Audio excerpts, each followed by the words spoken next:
Hi, everybody. We've got a few folks piling in still, so we're just going to give it another minute for people to get settled. Welcome.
I just noticed Dr. Wu is here as well.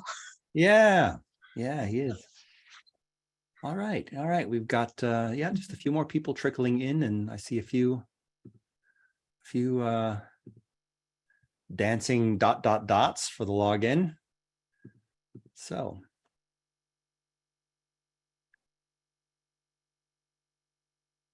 all right. So welcome, everybody. My name is Timothy Hall, and I will be conducting the workshop for today. This is the third workshop in our 2023 summer series. I just want to open up by first saying thank you to our sponsors and everyone who's been involved in planning these workshops. First of all, of course, Dr. Wu, who is with us today, for being the pioneer of this wonderful grant to the U.S. Department of Education to fund not only these workshops, but also the work that we do in local school districts. I'd also like to thank Megan Gordon and Leanne Pachera in the Offsite Graduate Programs Office for a lot of the management and logistics behind today's events and this week's events as well. So, and of course, the School of Education at the College of New Jersey. So, as we are getting started, first thing I'm going to do is I am going to put the link to today's PowerPoint Google Slides in the chat. So if everybody would just take a moment to download those. There are a lot of links in that PowerPoint. So we're going to use that PowerPoint to navigate to all kinds of different places. I think it'd just be helpful for you to have a copy yourself. And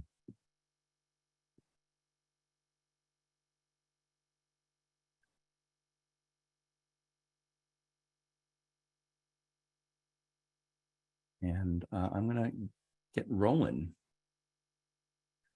Let's see if we can get the screen sharing.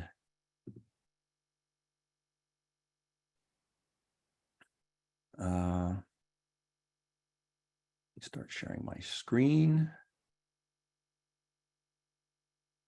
Let's go with this one. All right. With a bit of luck, technology will be in our favor.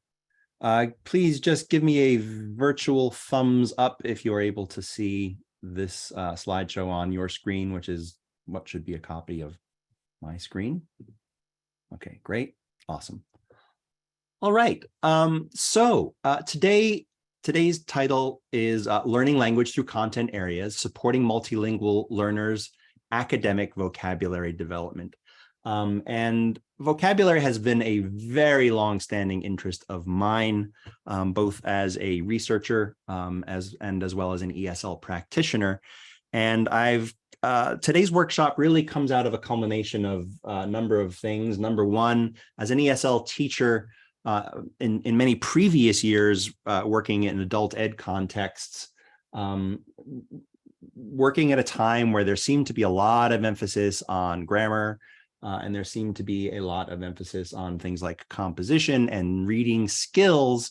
But I kept noticing that learners really were struggling with the vocabulary that underpinned all of those skills. And yet there didn't seem to be any comprehensive effort to address vocabulary. And I certainly know as a language learner myself that you communicate. The basis of your communication is really with vocabulary, and grammar helps things along a bit. But if you don't have vocabulary, you really don't have much of anything.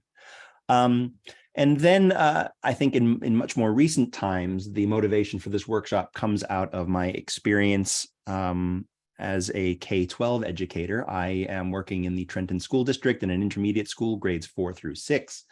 And I've spent the spring, I'm a recent employee, so I've spent the spring really looking at the environment that my learners are in, and thinking about the kinds of efforts that my co-teachers are making and ways of supporting the ballooning population of English learners in our district and in our school, which is upwards of around 40%.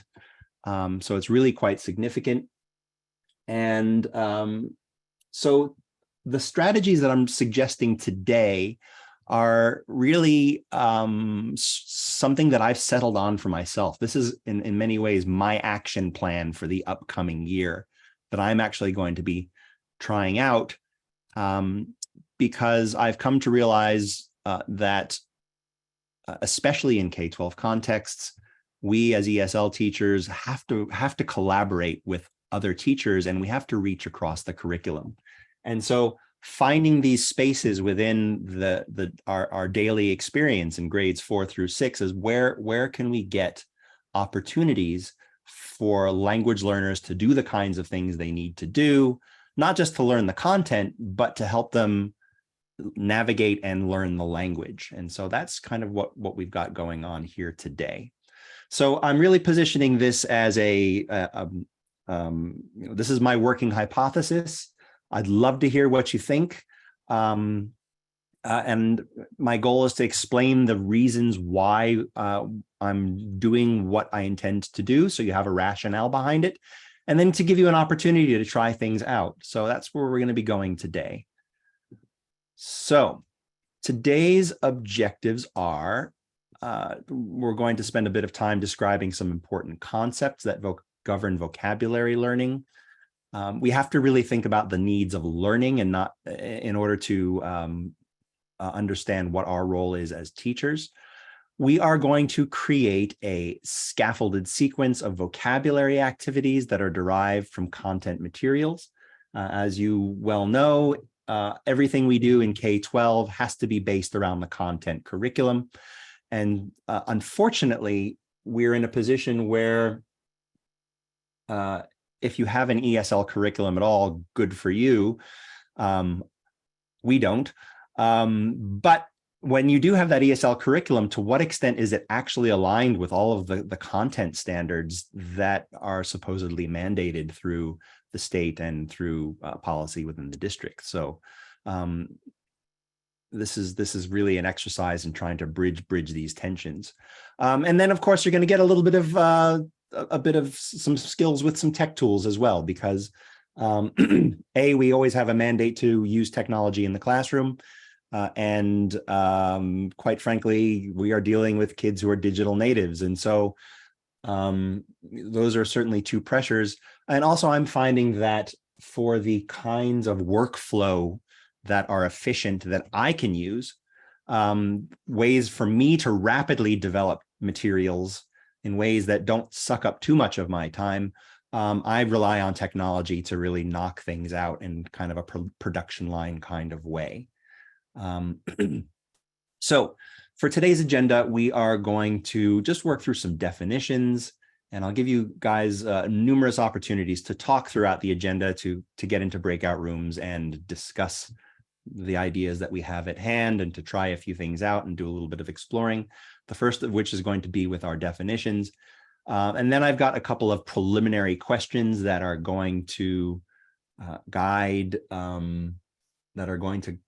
today's presentation and workshop. I'm going to spend some time sharing what I call the conceptual and situational motivation of today's workshop. That is to say, what do I know about language acquisition as a process that individuals have to do both cognitively and socially? And what are the kinds of environments that we need to provide in order to feed those cognitive and social processes? And then also to think a little bit about the real constraints, the practical constraints that ESL teachers have as working individuals in an organization, and the pressures and tensions that come with that. And this culminates in basically today's problem, which we're going to solve through a solution, which is a content integrated repeatable task sequence. So we're going to have I'm advocating for a sequence of tasks, not just a collection of activities, but I want them structured in a particular order for reasons that you'll see. And that's what I'm going to model a couple of my examples, and then you're actually going to get some fifth grade content material. I think it's a science text that we used in our lessons, and you are going to, in small groups, replicate the same kinds of activities and just get practice at hammering out some of these exercises in quick ways that the advantage is I'll let the cat out of the bag is you don't actually have to be present for the students to do them, which is glorious. Because I've very quickly learned that the ESL teacher cannot be everywhere at once all day. In my particular situation, we have 134 students classified as English learners, and I'm the only ESL teacher in the building. I can't get to everybody, and I can't get to all teachers who service them, but I want to support those teachers, and I need to also support the learners and the teachers when I'm not in the room. So that's really a lot of the motivation for what I'm considering today. So let's start off with some definitions, just to give you guys a common ground to talk about. So I'm going to use the word vocabulary item a lot. And occasionally I'll throw in the word lexical item, and that's just a similar term. I'm going to try not to go too heavy on the lingo, and just kind of keep things in pretty common language, especially if there are those of you who are new to this profession and are just getting your feet wet in the ideas. So I'm going to just lay down some basic terms. So we all are pretty comfortable with this idea that vocabulary items, we usually say vocabulary words, but I want to shift it to the word item, because vocabulary isn't just about single words like cat and lion and ball. They are important, okay? But I think I want us really to start thinking about the fact that vocabulary also consists of what we call multi-word items. So there are multiple words on the page, and yet when our brain is putting a sentence together, these multiple words represent a single choice.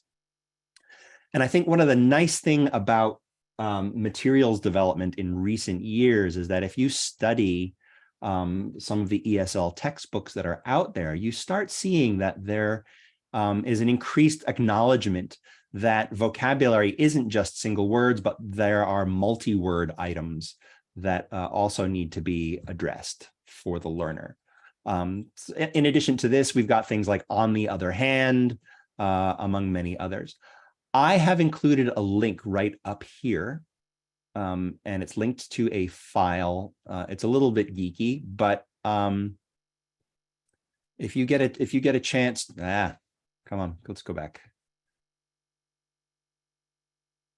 In the document, you should get to a file that pops up a spreadsheet of what is considered to be very common multi-word items. So I'll just give you a moment to have a quick look of that over. just so you can get a stronger feel of what we're talking about.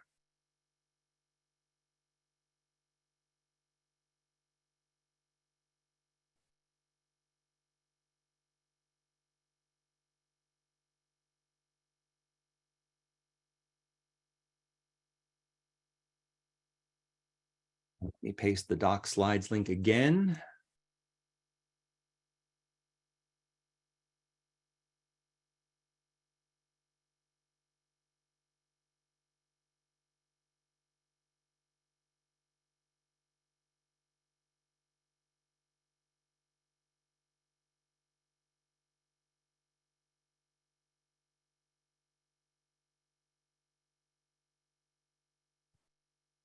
All right, give me a thumbs up when you've just had a chance to look at it and you're ready to move on.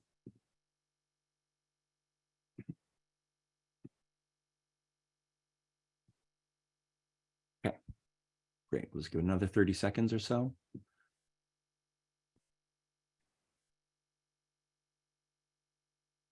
Now, what I want to address just real quick, when anybody ever throws lists at you, I think it's really important that you don't say, okay, here's my list.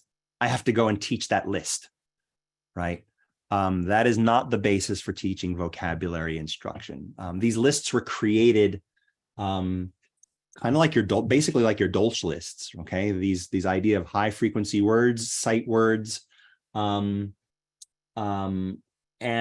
I think part of the ways in which these lists get taken up is that teachers receive something like a Dolch list or a flashcard list based on that Dolch list, and then they start sort of teaching them in a rote, disconnected kind of way, like, hey kids, here are 5 words off your Dolch lists. I need you to memorize how to spell them, right? That's really, really problematic, not just for multilingual learners, but for any learner, because when you approach lists in a disconnected manner, that in ways that are disconnected from real communication, from real textual passages, from real spoken language between people, it's true that those words on the list happen to inhabit that real language, but really what you want to do is you want to study the real language and occasionally amplify something that might be on, for example, your Dolch list. So don't go home and create exercises off of this multi-word list. The reason I'm presenting it to you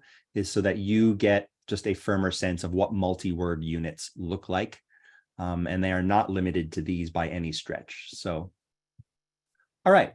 So that's basically vocabulary items for us. The next thing that I want us to think about is this idea of vocabulary breadth, okay? Really getting at the number of different words that a learner knows or doesn't know, okay? That's one of our measures, okay? That's one of those things that we as ESL teachers are interested in. How broad is our learner's vocabulary? How many different vocabulary items do they know? And of course, a beginner learner, somebody who's down in the WIDA 1 range, is not going to know any or very little vocabulary. They might recognize a few words, but they may not necessarily know what they mean. Okay, and they may not necessarily belong to any particular topic. But as we develop as learners, we develop vocabulary networks, like you see here, around certain topics, around topics that we are exposed to, that we have interactions with. And in the case of school, we develop vocabulary networks that tend to align along the subject areas that we study. All right. And so here we got a couple of word clouds that represent or that capture the kind of vocabulary that's associated by theme. And this association, this network, is part of our knowledge of vocabulary. All right. So it's not just about knowing the word itself and what it means. It's about knowing the word and other words that tend to go with it within the topic. Okay. And so that's what I mean by the distribution of thematic domains. It's kind of looking inwards as how many other words do I know about soccer? How many other words do I know about law? But also, how many different themes of words do I know about? I know about soccer, I know about law, I know about education, I know about earth science, I know about Edgar Allan Poe, right? Or literature or whatever, okay? So it's this distribution of knowledge across different themes or topics, as well as the number of words or vocabulary items that we know within a topic. And that's something we're interested in measuring in some way, or capturing evidence of a learner's knowledge about it. So then another thing we have to think about, and this is probably something that we tend to be a little more familiar with, and a lot of our materials deal with, is vocabulary depth. So we've got vocabulary breadth, and now we're talking about vocabulary depth. Okay. So this is when you know any particular single vocabulary item, but when you know that single item, there are a variety of dimensions that pertain to that single item. When we know vocabulary as fluent speakers, we have both receptive knowledge. We can recognize it when we hear it or read it, and we know what it means. And we also have productive knowledge. That is to say, we're able to say it or write it in particular situations. Okay. So our first bullet point, the minimum that we need to know when we know a word, there's actually a very tight cluster of things, and that's where we're going to be spending a bit of time today, is learners have to know how to say and spell a word. All right, that's what we call the form. Okay, and knowing the form is all well and great. I think maybe many of you have lots of learners who can read sight words or decode words off of a page, but still not know what they mean. Anybody ever have that problem? They're really good decoders, but they couldn't tell you what that word actually says. Okay, so knowing form really is not enough. What you need is what we call a form meaning pairing, and that's what the second bullet point talks about. You have to have this form meaning bundle or form meaning association.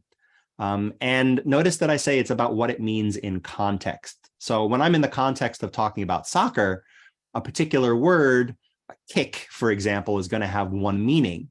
But when I am talking about culinary arts and making a spicy chili, and that chili has a kick to it, that word kick now has a different meaning. And understanding what that word means in context is the second important feature in that form meaning bundle that we really have to make sure is that the learner is aware of. Okay. Of course, then we kind of have a next level of knowledge, which is how to say it or write it in a sentence.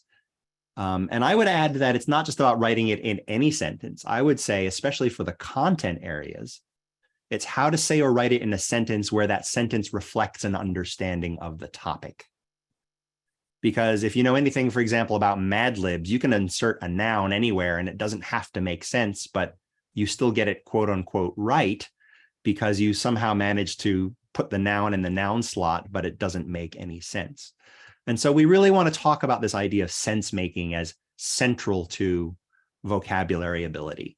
Okay. And it starts with meaning, but it's meaning in context. And that has to get attached to, through the learning process, how the vocabulary item is said.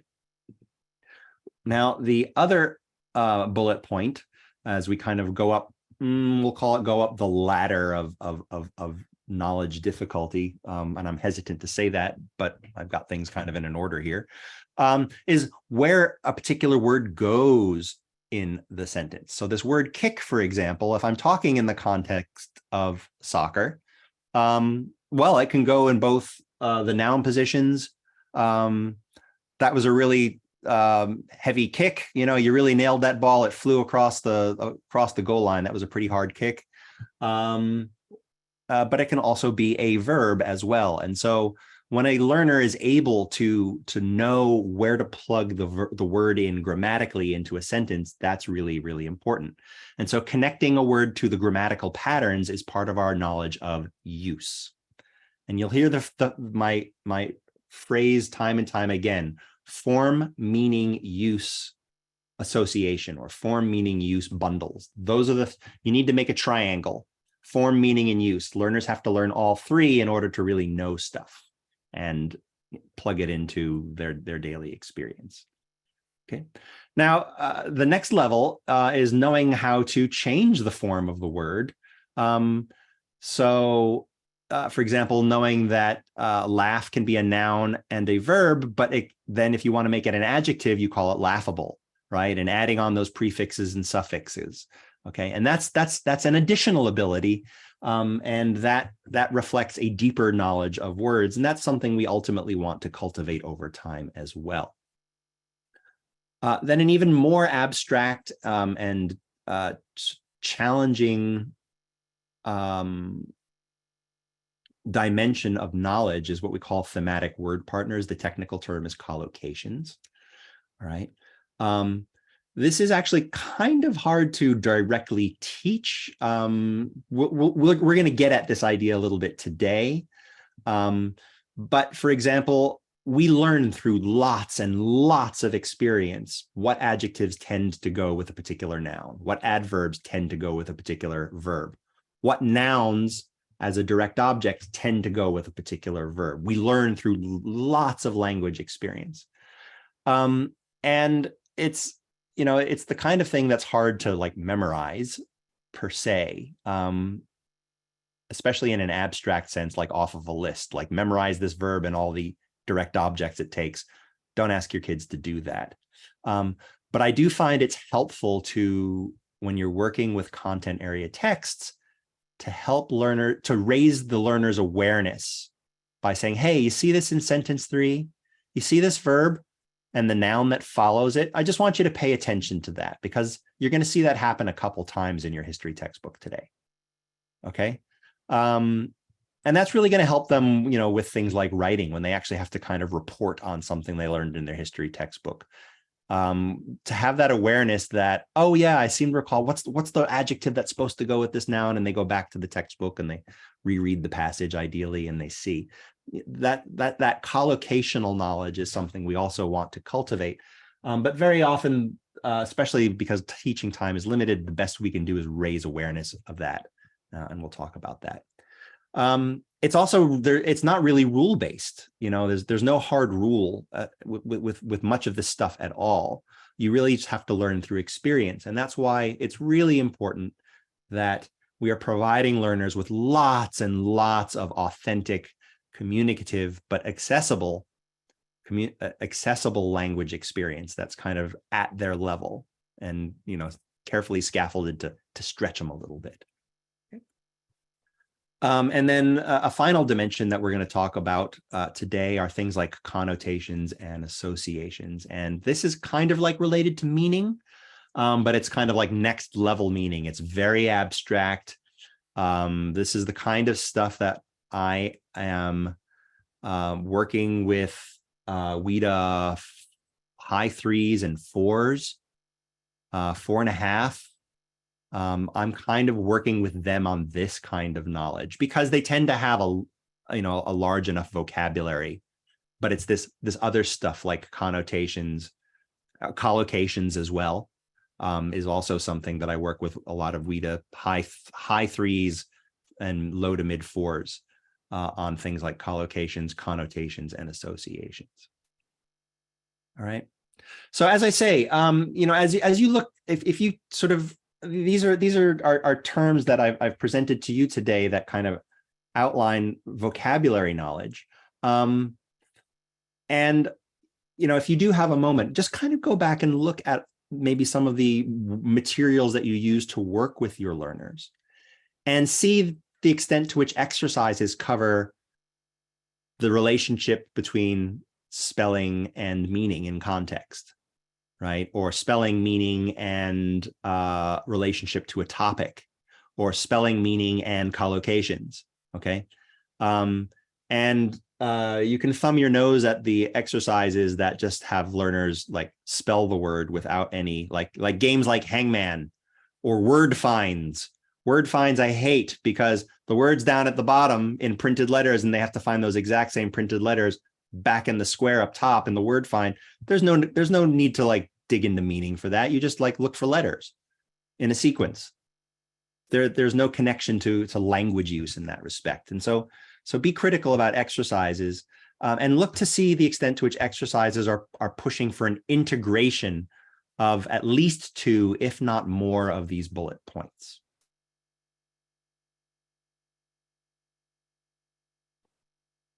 All right, so I've given you a little bit of starting terminology, and what I would like us to do is I'm going to get us into breakout rooms for a moment. And I've got 4 questions. And I want you to just talk in breakout groups about vocabulary as you see it happening in the as you see it in your particular context. And what you'll notice on the PowerPoint is that I have a Jamboard, and the Jamboard has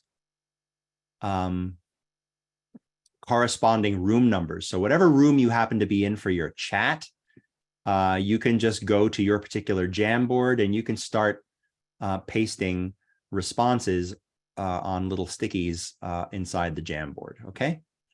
So I'll get you into breakout rooms, and you're going to take a moment to see where. Let me go back to multilingual. You're gonna start pasting some things on Jamboard. So let me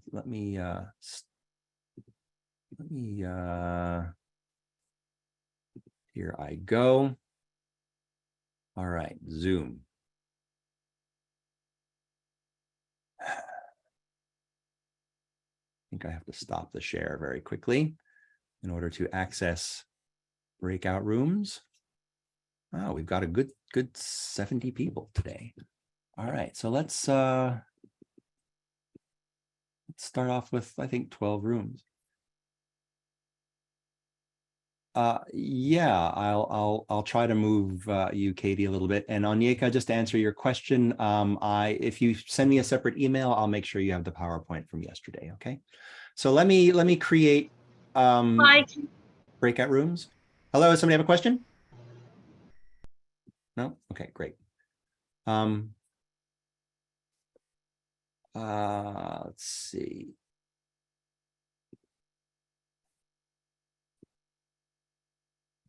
Create automatically. Create. And I think we are good to go. So I've opened up the rooms. Have a look at these questions, have a chat.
How you doing today, Stacy? All right?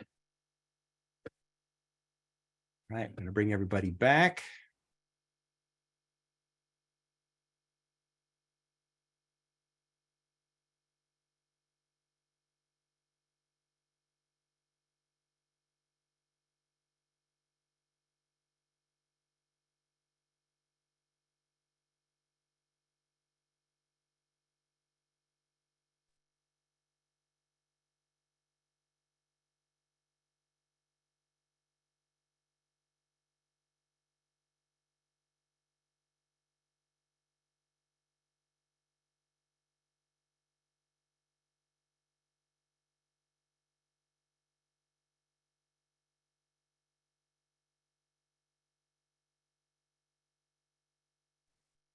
Hi, I was in room 7. I got Okay. disconnected. Oh, it's okay. I don't know if. We're all coming back anyway, so. Oh, okay. No worries. Yeah, no trouble. All right.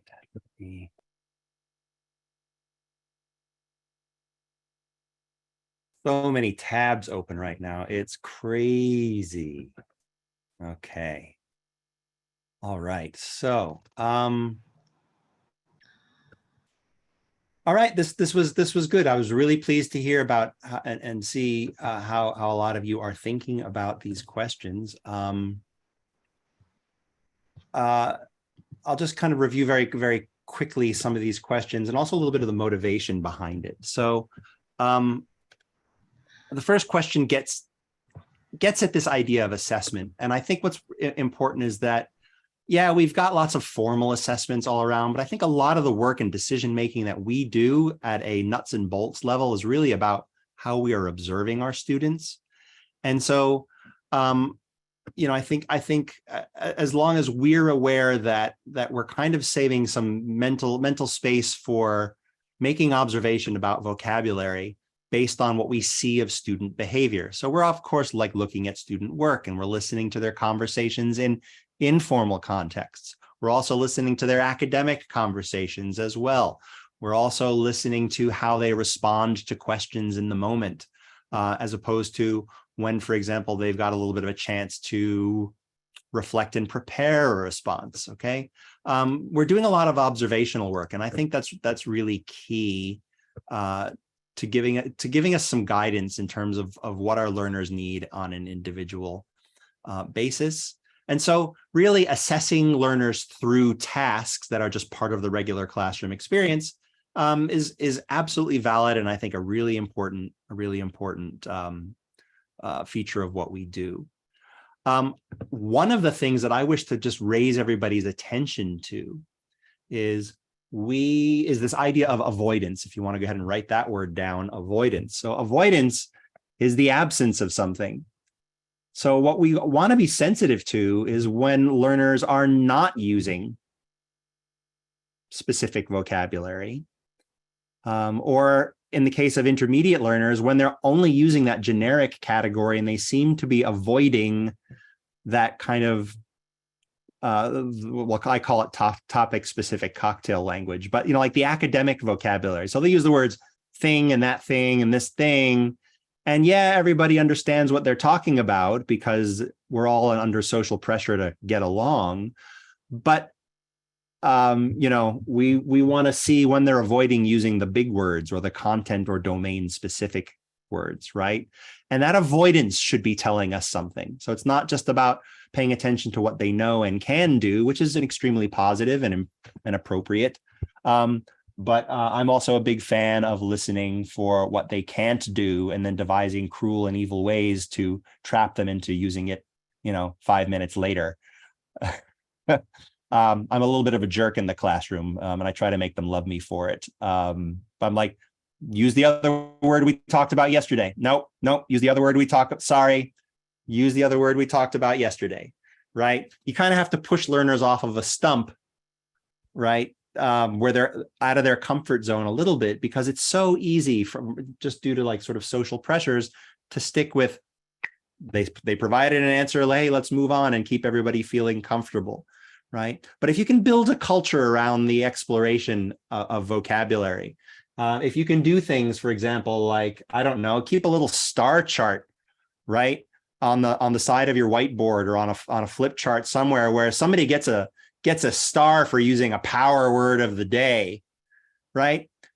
Incentivize them reaching for that more technical vocabulary.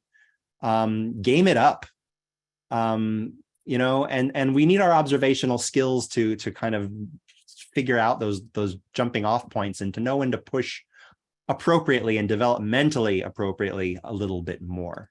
All right. So there's that, and paying attention to avoidance. Okay, the second question is kind of a little bit of a trick question that I play on a lot of people all the time.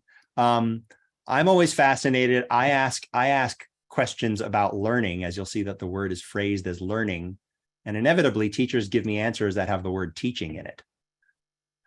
When in fact, I'm asking about what learning needs and what happens during learning. So I'm not asking what teachers do.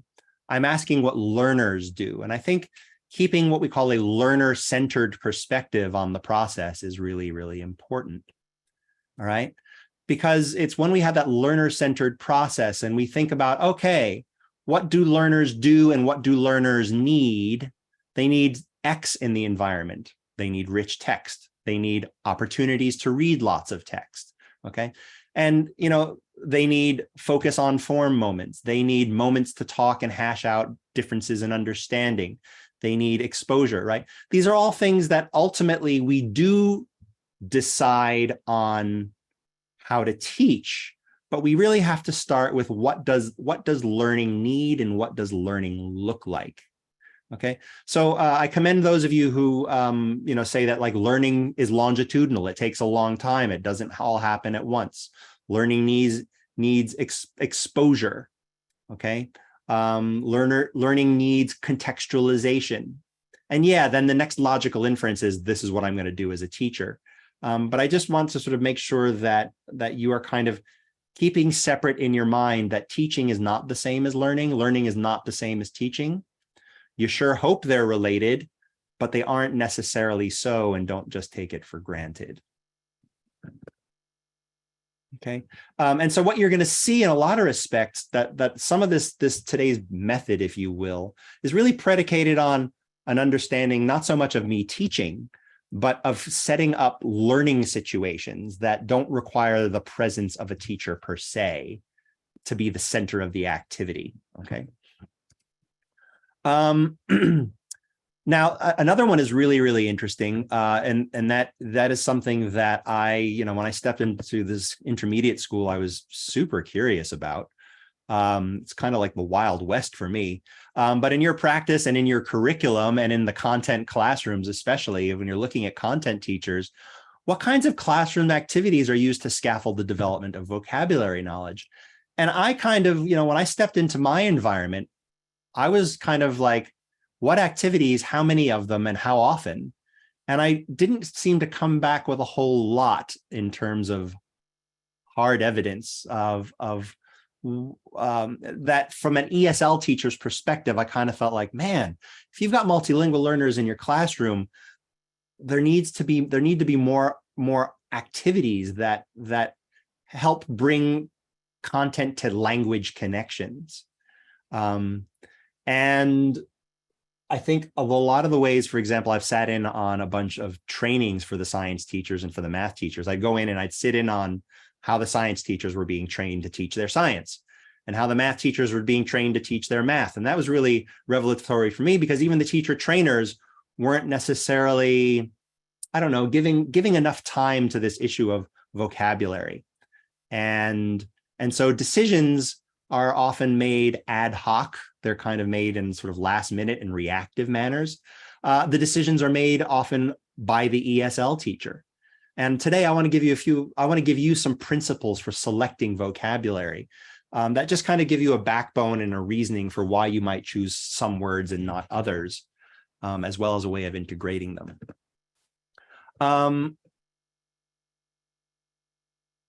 And I think the final question is, it kind of extends down to you and your decisions. How do you make particular decisions about vocabulary for study? Do you do things like I don't necessarily pick individual words, but I give them a teen novel to read, and they can pick and choose their own vocabulary. And that's certainly a viable approach, I think, as long as it's mixed in with other stuff. But I think one of the things I want to get at is that you don't have to be the only decision maker in the vocabulary targeting process. I definitely heard at least one group talking about making sure that the students are also involved in choosing what words to study and what words not to study. And I think that's really, really important, giving the learners agency over their own learning. Super, super important. And so just sort of as a footnote to what we'll be doing today, even though I am kind of giving you sort of some skill sets that position you as the chooser of vocabulary, I also want to remind you to invite your own learners into making decisions about what's going to be in the vocabulary list. Like what would you like to choose out of this paragraph that maybe should go on our class study of vocabulary for today, right? So make sure that you include the learner's choice and the learner's decision making. I think one of the reasons that or one of the benefits of a teacher making choices about vocabulary is, and also selecting certain types of exercises like the ones we're going to do today, is so that you can set up models of independent learning, little sort of study routines. Hey guys, see, so this is the reason I chose this word, and this word. And notice how in the first activity we study it in a certain way. And notice how in the second activity we study it in another way. And we do this every week. So here's what I want you to do. I want you to like create your own study list this week. After a couple months of training at this, I want you to pick your own words, and I want you to devise your own vocabulary study activity, and maybe something you can quiz your friends with. Okay. And so by using this activity sequence that we're going to play around with today, you are in fact using it as a model to train learners on how to become ultimately autonomous studiers. Now, do I think it's going to work in third grade? I don't know. I say in limited doses and very small scope in fourth grade, and gradually maybe there's a precocious set of fifth graders who could do it. And that's kind of where I start seeing differentiation possibilities. So I just want us to consider that. Okay, so moving right along. Land of 10,000 links. Okay, let's start. Let's screen share.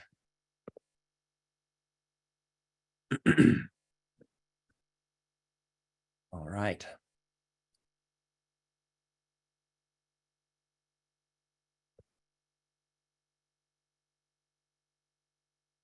Oh, we want slideshow. Okay, so getting at the motivations for today, as I've foreshadowed in a lot of respects. Vocabulary. Everything's hair trigger. All right. Vocabulary is really, really important. The depth and breadth of vocabulary knowledge and the ability for fluent recall are major factors in reading comprehension. And given the major initiatives that follow that chase down reading comprehension, I really think that we need to be a whole lot more systematic about what we do with vocabulary across the curriculum, right? Vocabulary is really important for communication. I think I've said it before, like we don't necessarily need a whole lot of grammar to get by in a language to set some basic, to shape a message. But without vocabulary, we can't even set the topic and orient listeners to our focus. And so vocabulary, and we can't refine our ideas in more and more nuanced ways. And I'm not saying that there's no role for grammar. I'm just saying that we often are kind of compelled to teach grammar because we perceive it to be kind of challenging and there's errors and we don't like errors. But I would say that if I were to invest my time as I am, I'm actually investing a lot of my time and energy in developing learners' vocabularies, and I'll deal with grammar in kind of more limited ways. I have a math problem for you. All right. And this is kind of something that sort of sets the sense of urgency. And you can put the answer in the chat. Let's do the math. A fourth grader enters school in September, like they will in a couple of weeks, with zero knowledge of English, as is going to be at least 60 of my students. How many words per week in a 10-month academic year, let's just make the math easy, must the child learn to be ready for college with what is typical an 8,000 word vocabulary by the end of 12th grade? So my point is, if we want our kids to be college ready, or at least have the potential to be college ready, we have to build a system that for the learners who are going to do it, they have a way forward. So what's the answer to this math problem?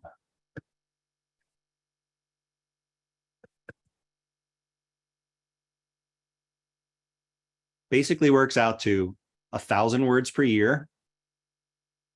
Over 10 months is 100 words per month, which is 4 weeks. Okay, which is 25 words a week.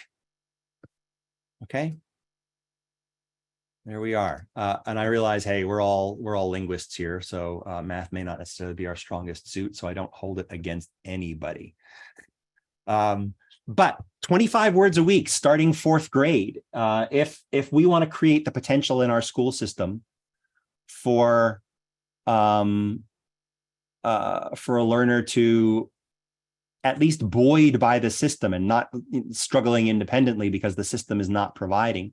If we want to kind of, as our job should be in schools, is to provide rungs on the ladder to help learners move forward, 25 words a week is where we got to be.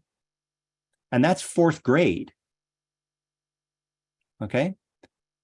Now, I think one of the things we want to also remind ourselves is that we've got at least 4 subject areas where we're going to spread those 25 words a week. Okay.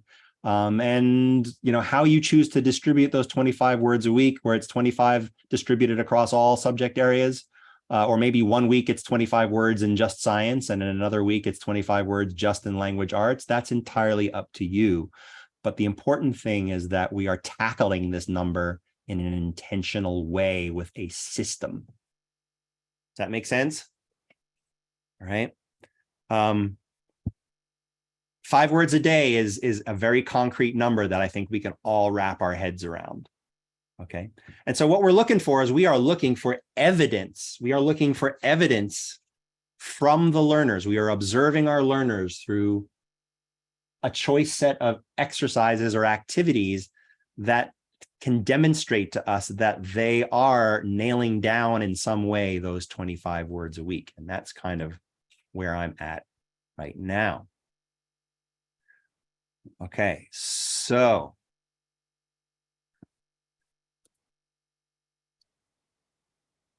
so I think another thing to keep in mind as well, that's for 4th grade. What if a kid shows up in high school? What if a kid shows up in 8th grade or 9th grade? How many words a week is that? And now the timeline is compressed. And again, I would say, like, we have a responsibility to build an infrastructure where if the child wants a way forward, we've at least done our part. Okay. And so this is where I think vocabulary study is really, really important. And, the great thing about vocabulary, and less so grammar, but the great thing about vocabulary is that there are benefits from intentional study. Okay. So by intentionally studying with things like flashcards, with, games or whatever, as long as they are tied to content experiences, you're going to get benefits for sure. All right. So another bit of conceptual motivation besides sort of this situational motivation is that learners need vocabulary according to 3 criteria. And it kind of addresses the depth, and you'll see back behind these 3 terms, depth and breadth, okay, being addressed, okay? So keenness, vocabulary that is key to understanding concepts of the content. So if we read an article about something in history, we need to know what are the words that we have to have under our belts in order to understand that particular article, that particular topic. Okay, so I call that the keenness criteria, because if you don't have those words, you're not going to understand the article. Another criterion that learners have to build a repertoire up of is what we call formulicity, and this is that multi-word idea. Okay, we don't just use words as individual words. Our words are plugged into networks, and some words are functioning in multi-word groups. Like I said, adjective noun pairs, or verb noun direct object kind of pairs, or little prepositions with funky syntax, like on the other hand, you know, prepositional phrases and such. So we've got this formulaic criterion that we have. We have in our minds a repertoire of multi-word units, all right? And so we want to make sure that our study experiences reflect a commitment to that kind of growth. And then we have what's called the frequency criterion. And the frequency criterion is kind of getting at like maybe what you understand from like your Dolch lists, which is there are words that are everywhere. There are words that are important regardless of the topic. They are words that are represented across topics. And that's what we call a frequency-based criterion. Okay, so the word that we're going to find in our history textbook, like the word meeting,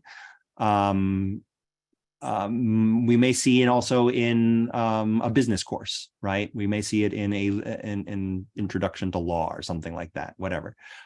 It's this idea that there are words that span multiple topics, and we want to make sure that we're not just growing words that can only be used for chemistry, but words that can be used for the chemistry class, and they can use it in history class as well. So we have to have a commitment to that.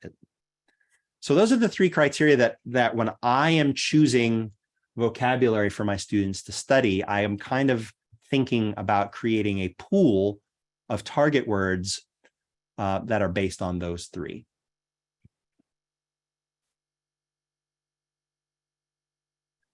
All right.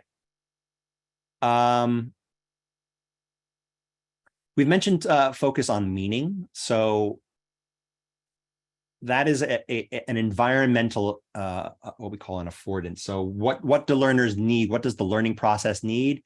It needs situations where they can focus on meaning. They need to be able to read books that they enjoy. They have to be high engagement. They need to be reading texts that are meaningful, okay? And the great thing about content lessons is that those lessons are already built up for what we call focus on meaning experiences.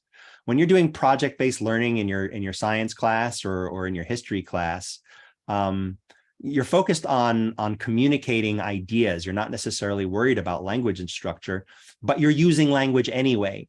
And so I often look at the K-12 environment as content teachers are already doing the work of providing me focus on meaning experiences. And so my job as an ESL teacher is to start adding in a little bit of the second bullet point, which is focus on form.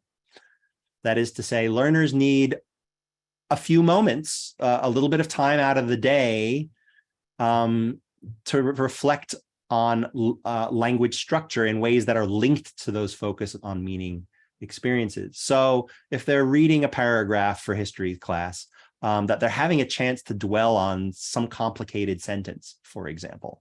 And they're actually able to talk about it. Like, what does this mean? What does this collection of word means? If we change this word here, how would it change the meaning? You know, having learners talk about that language itself is what we call focus on form. And that's a really important part of the process. Okay. It's important to recognize, I think, as somebody has said, that the growth of knowledge is gradual. Okay. And so we have to be mindful that we need to be building up opportunities for many encounters. Okay. This is where we want to make sure our kids have, for language arts class, I see great teachers who insist that kids do not come back from the library without a book every week. All right. And making sure that they are changing books every week, setting up a personal reading kind of program is really, really important, because that extensive experience with language is what helps us get faster with processing our knowledge, and also exposes us to a variety of language. And this goes for breadth of knowledge as well. A key little rule of thumb that I find really, really important for my decisions about how I do things, and that's going to inform our workshop today, is what I call the 24 by 4 cycle. Okay, so we need to have linked practice sessions on a Monday, Tuesday, Wednesday, and Thursday. So because when we structure and space things out on a 24 by 4 cycle, it's more likely to be retained by the learner. So this is where, we don't want to just like drop an exercise and then move on. We want to, as you are probably well aware of this idea of the recycling, we want to make sure that there's a different exercise, but leaning into the same kind of vocabulary is happening. And we want to try to push like a 24 by 4 is what we call. There's been plenty of cognitive science that has demonstrated that when you set up a practice regimen that is, or an experiential regimen, that's what we mean by practice, okay? An experiential regimen that has instances 4 days in a row, it's more likely to be retained than something that's 3 days in a row, or 3 days with a gap in between. So just keep that little rule of thumb in mind. And then I think one of the final points that's really, really important is to keep in mind that learning is socially mediated, okay? That is to say, we want to get learners together, not just we don't want them solving puzzles independently about language by themselves. The benefits are accelerated when we get them working together. And so having learners create what we call language-related episodes, where we set up activities that tilt the scale, where a learner is more likely to turn to another learner and say, hey, help me understand what this means, or hey, help me solve this problem for this little piece of language, okay? So they're called language-related episodes, and I'm going to stop the share. I'm also going to stop talking. We are going to just take a quick moment. I want you to click on the link that says language-related episodes. I'm going to reopen the breakout rooms, and I just want you to talk about what you see, okay? Because ultimately, what you see is the kind of thing we want to get learners to be doing. So the way we're going to know when we have been successful is when we overhear learners saying the kinds of things that we have in the LREs. Okay, and so you'll see a bunch of little mini transcripts. We'll just take 5 minutes for you to talk about what you see. Then we'll come back and we'll just take a very short break.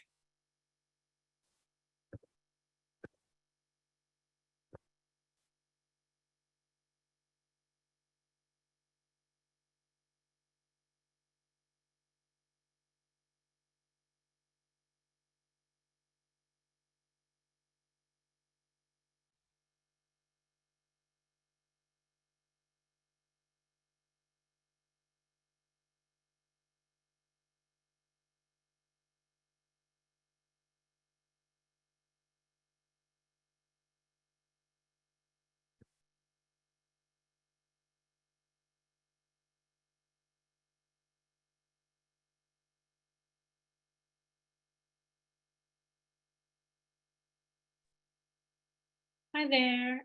It's Hello. Celine. Hi. Am I in a breakout room? What Let am me I? see. Let me make sure I get. Oh yeah, look at that. We've got a whole bunch of unassigned. Well, I'm going to assign you to room 2. We're going to assign to room 2. Okay, Yeah, great. Thank you. you're welcome.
Hi, Timothy, are you here? Hello?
Hi, Timothy. That activity did not work out for me. I was not sure where I was supposed to watch the video or sorry, that I can't hear you. There shouldn't have been a video. I should have just been looking at some transcripts. So, but I'll screen share real quick and just tidy up some of the key points here. Oh, okay. Okay.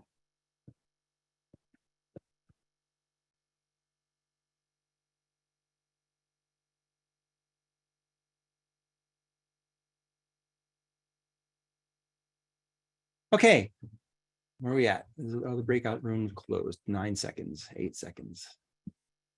My dog is counting the seconds. He seems to feel like it's time to go out or something. No, go lie down. Go lie down. Go lie down. He's 81 pounds, so ignoring him is not an option. Okay, so let me just share with you that I just want to drive this point home because it's really, really important that you're at least aware that you're aware of this. You'll get better at listening to these things. We are trying to set up situations where these things called language-related episodes happen. Okay, and we want to do it in a controlled way. I think as Stacy Burke and I were talking about it a minute ago, she cited an example of, hey, let's say we're having a discussion on like the solar system or whatever. And some student is sharing their ideas about the solar system, that is to say, answering a content teacher question or participating in that discussion in what we call a focus on meaning mode. And then there's some wise guy student who wants to correct that person for the spoken error that they made. And what you've done, when that happens, that person who has taken a risk to speak and share their ideas, which is what you want, on one hand, they're going to clam up and they're not going to take risks for communication. They're not going to do that focus on meaning communication anymore. Yeah, it was great that there was that one student who did the correcting that was thinking about language structure. We want that kind of thought process to be happening, but we don't want it to interrupt a safe environment where learners are taking risks to share ideas, because that's most of how schooling should be happening. So what I'm saying is that we are ultimately going to be setting up a certain sequence of learning activities where students feel comfortable correcting each other, where students feel comfortable testing out their hypotheses about language because the activity instructions tell them that's what they're supposed to be doing. Okay. And so, and how do we know that the learners are in that right kind of mode? How do we know that they're in that self-correction mode, that focus on form mode, that thinking about language structure? Well, we as the teacher, we have to be listening to our students and the kinds of talk that they're doing. And we happen to listen and we hear things like excerpt 1, excerpt 2, and excerpt 3. Whenever I hear two students debating over which word to use, like we see in excerpt 1, that's a good moment because they're collaboratively debating, like Nilufar and Nigar are doing. They're arguing over what's the best way to phrase things for this particular activity. We want that kind of debate to happen. And so we set up activities that is safe spaces and safe times where that kind of free interpersonal correction, that focus on form that's collaborative, can actually happen. All right. So excerpt 1 is a debate about should we use the word having or finding for whatever the situation is, right? And then there's an explanation of definition in some kind of way. All right. Now, even if I just happened to be like, let's say that these students were in like high school and they were in a home ec class, or they were in, I don't know, a life skills class where they had to make their own resume, and that's part of their project is to make a resume, and they have to do a whole bunch of stuff.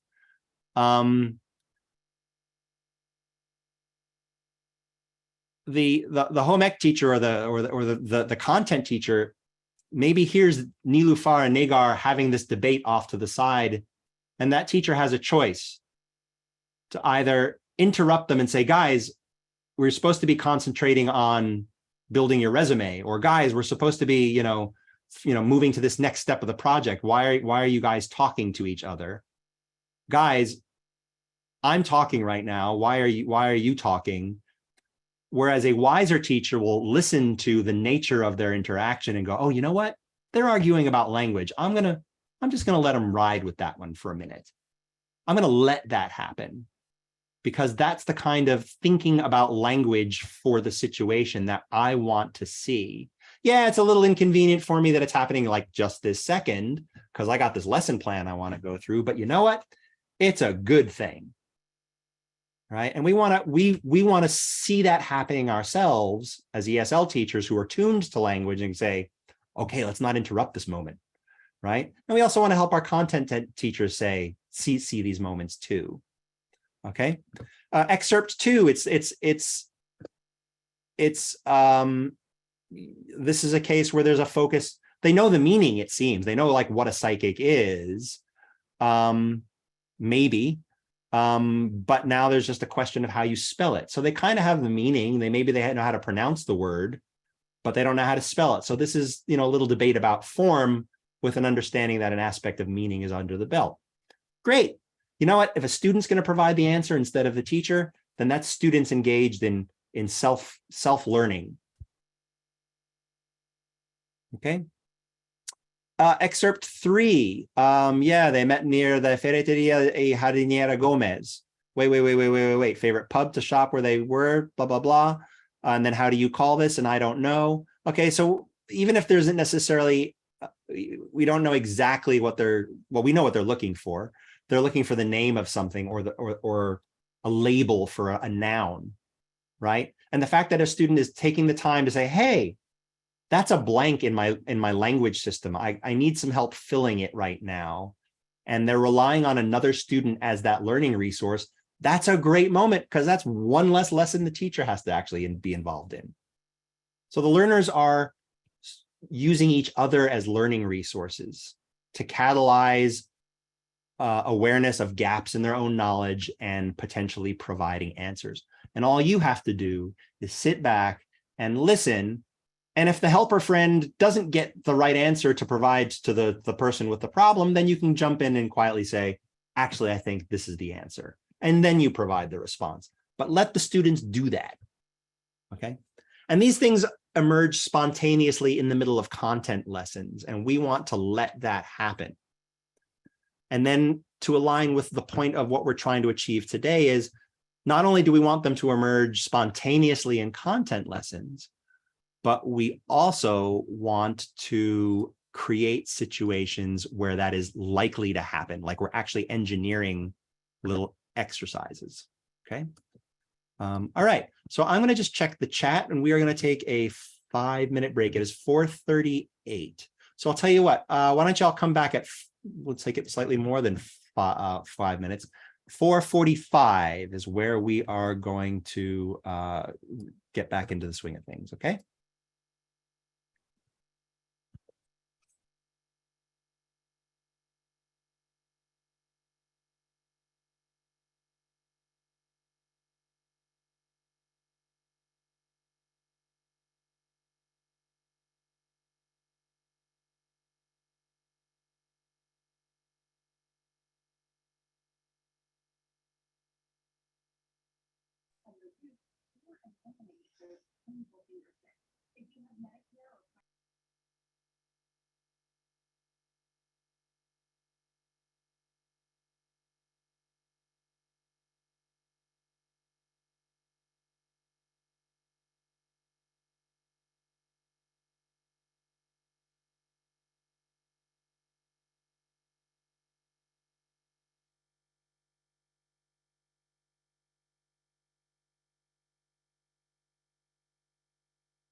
All right, 4:45. Let's keep rolling. So we're just about to jump into the practical, the real applied part of our workshop today.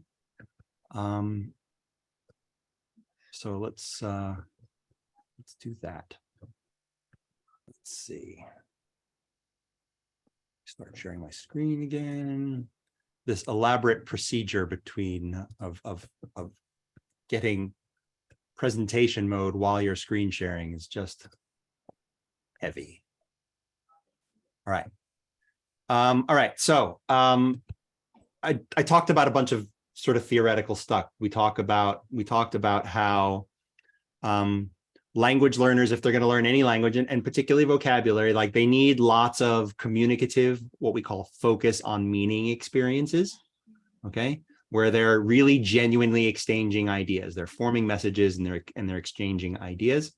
And I contend that the content classroom is a place where that just happens because that's what content lessons are about. They're about focus on ideas. They aren't so much a focus on language, right?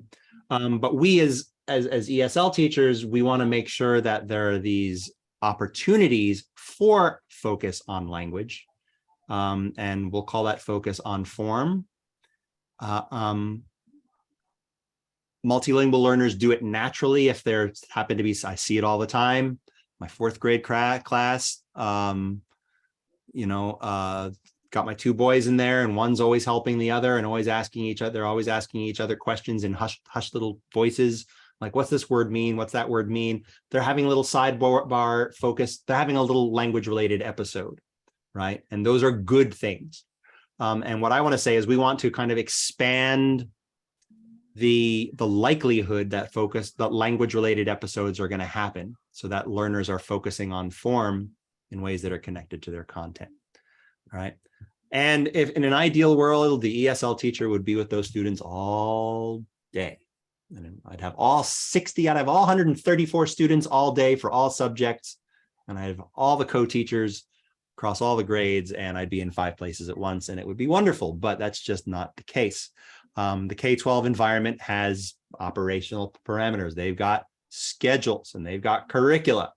And you and I are all in the same boat, where we are scheduled for 1 period a day, most likely, and it's usually language arts, where we get to come in and help learners support language for that 1 period. But let's face it, that's not enough.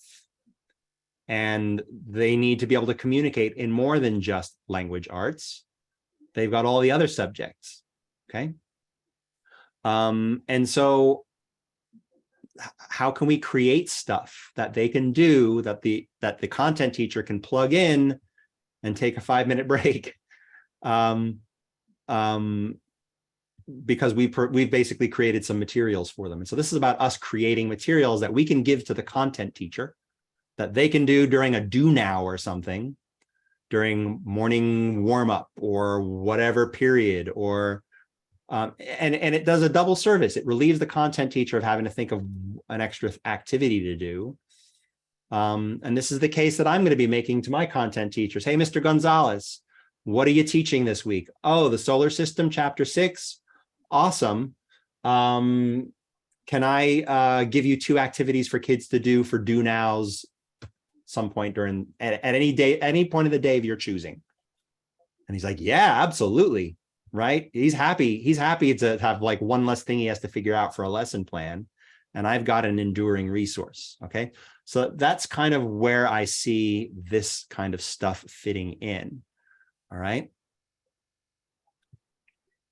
So how can ESL teachers who are scheduled to work with ELs for one period a day and one subject area meet the vocabulary needs across the curriculum? Here's my solution. So we kind of have to choose our battles. This is what we do as ESL teachers. We support what I call initial mapping. That is to say, we help learners make that first, this is how it sounds, this is how you write it, and this is what it means. We get that in front of them in some kind of activity. So that's what we call initial mapping, mapping sound and writing to meaning, or form to meaning, okay? If we can just get that, we've at least started the learning process. All right, we have at least a responsibility to do that. We want to support recall. Okay, we want to have our learners be able to like pull that language that they first mapped out of memory a couple of times. Okay, and we want to do it according to this 24/4 cycle. I try to stick to it. It's an ideal. It's never perfect, but that's what I'm working towards. Okay. We want to support social mediation around language. I want to make sure I'm setting up pairs, small groups of 3, so that and giving them a language problem to sort out themselves. Okay, so that they are relying on each other as resources of learning and knowing. Okay, I want to get them talking to each other, and all I have to do is monitor it, or somebody has to monitor it and decide whether or not to step in. But getting them to have that collaborative, productive struggle, that's what I'm trying to set up. And then another thing I'm also trying to set up is independent learning. Vocabulary is an 8,000 word long-form marathon. And if we can get learners to sort of develop little mental routines that they can kind of take off and learn to do by themselves, then that's what we're going to be shooting for. Okay, so that's what I see our fundamental role is. All right, so what do we need to do all this? Come on. What do we need to do all of this? Well, like I said, I need Mr. Gonzalez to tell me what his upcoming lesson is. I need access to those curricular materials. And let me tell you what a surprise it was when I asked my administrators, can I please have the textbook for my 5th grade science learners? Yeah, the ones in English. Yeah, I know I'm not the science teacher, but I need their 5th grade science textbook, please, because they need to learn language through that. I also need it for math too. And history. Can I also have the history textbook too? And they were kind of surprised, but this is where we are doing this work. All right, we are basically in materials development that we can give those materials out in the background, so we don't actually have to be there. Okay, we need a couple of digital tools at our disposal. And then we need some opportunities in the content lesson plan. Hey, Mr. Gonzalez, can I have 2 do now periods in your day this week, or sometime this week, or 3 do now periods at some point? Could you please just make sure that the kids do this activity, because it's linked to the one that they did yesterday, and it's linked to the chapter that you're doing in silence. Guarantees he says yes, because he always says yes, because we are super collaborative. Okay. We also need a pool of target vocabulary, and I'm going to choose you how to pick vocabulary, and then we have to design a 4-day activity sequence. Okay, I have some curricular materials here, like this, for example, is one of the readers that they use in 5th grade.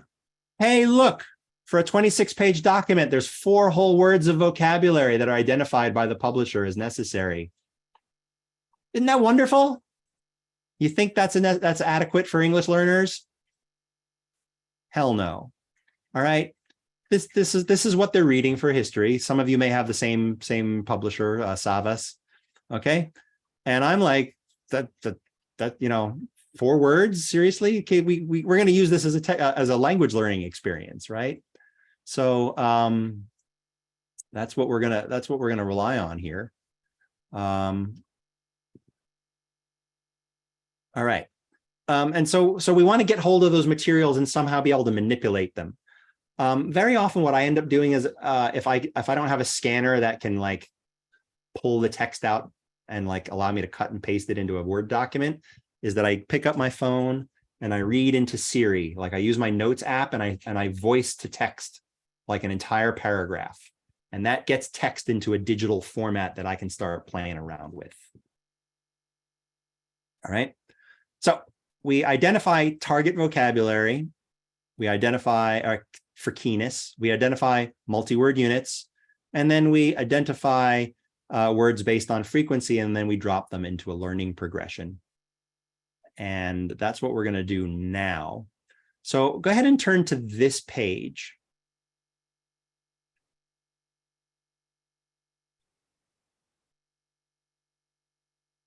And I've got a couple of linked examples that adhere to what I consider to be the activity progression. So this input enhancement is going to happen on a Monday.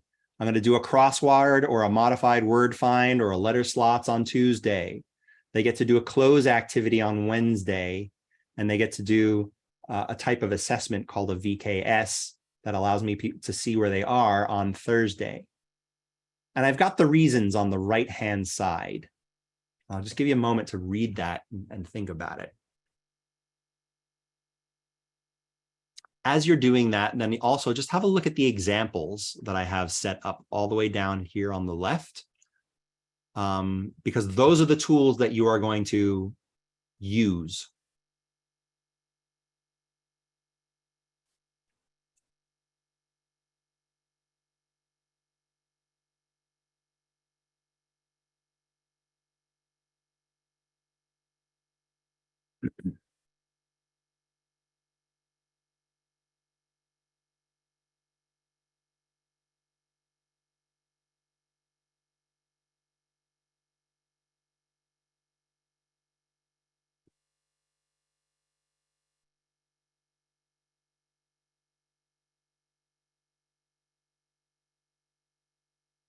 So the idea of input enhancement is something like you take an original text and you enhance the input. That is to say, you make it bold, you make it underlined, you just create some kind of flag that makes it more noticeable. And you'll see textbooks already do this. They put bolds, for all of those four key words in the history text, right?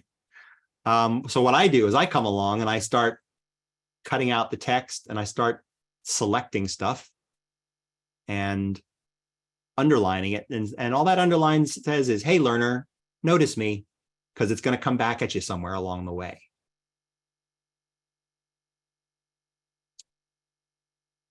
In the first experience of this, and this is something that they will, maybe I'll wait until the teacher already dealt with it in their textbook, or maybe just depending upon the timing in the week, this might be the first view. This might be a preview of what they're going to learn in the textbook.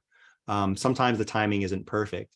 But this is where I start making just a short selection, 5 words, maybe 6 or 7, depending upon the level of the learner. I got my English words on one side. Because my population is almost exclusively Spanish speaking, and I'm dealing with a lot of level 1s, I'm going to take advantage of their first language, and I'm actually going to have them attach the meaning in Spanish.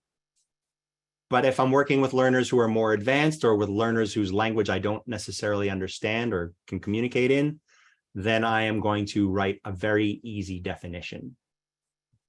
Okay. All right.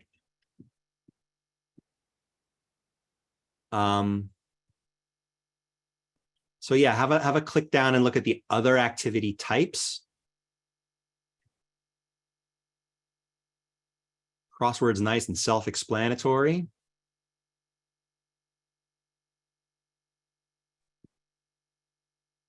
Tim, could you use pictures too? Yeah, absolutely. Absolutely. And in fact, if you have, one of the things I was going to suggest, if you are the proud owner of like the professional version of Adobe Acrobat, is to actually input enhance the original text. So I go into that original document with all the pictures and I just do underlines that, because I'm a pro power user of Adobe Acrobat. But if you don't have that, then maybe you print it out and you underline it and you use the original text with the original pictures, or you copy and paste pictures from the original text. Highly encourage it. All of those are necessary scaffolds. Please take time also, in addition to clicking on the examples that are all linked, is to please have a click through the link of the tools that you can use. All right, I've set some templates up for you.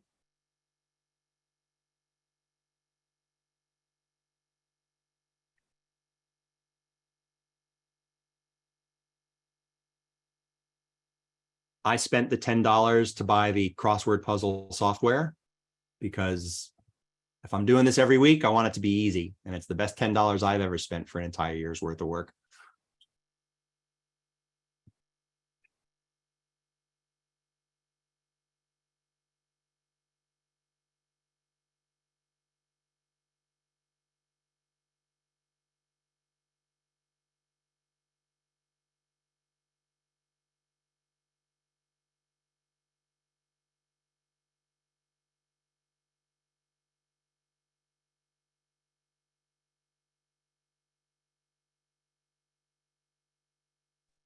I'm sorry, the one that you bought was the crossword puzzle reading worksheet generator? Yeah, the one that I bought it's called Puzzle Maker. And there's actually a link on the very last slide, slide 25. There's a link to that if you're a Mac user. Okay, thank you. Yep.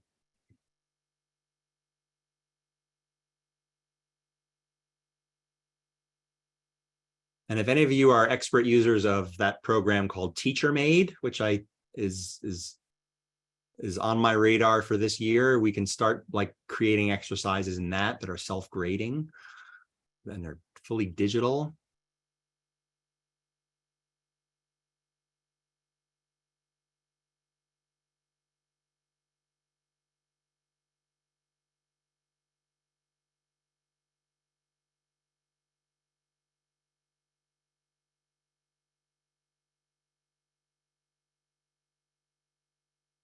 All right, so the progression is important. All right, number one, input enhancement and matching. It's important because learners we're not just giving kids a list of words, we're actually letting them see the word in context. That is super, super important. All right, and then we have a matching exercise, that's kind of what we call a decontextualized activity, but it's on the same page as the original paragraph. And you'll notice that the translations, or in other cases, definitions, are as they would, that actually correspond to the meanings in that original paragraph. That's super, super important. So if a word has multiple definitions, the only thing they're matching to is the definition that actually goes along with the meaning in the paragraph. Okay.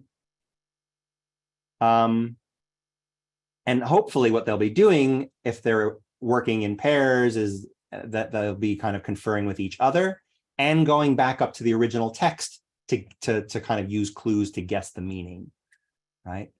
And that's what we want to do on day one. What we have with that matching is that the teacher is providing the form and the teacher is providing the meaning. They don't have to pull anything out of their heads per se. They can use everything that's on the paper to figure things out. But when we get to day two with something like a crossword or a word find or letter slots, is you provide the meaning, they have to remember what the actual word is. So now you're forcing recall. And that's a step of difficulty above what you did the day before. So now we're getting into what we call semi-productive language use. Okay. You give them the meaning, they have to produce the form. Or you can play around with that a little bit. I give them the word in English, they have to give me the translation back in Spanish, right? I can do that with my group.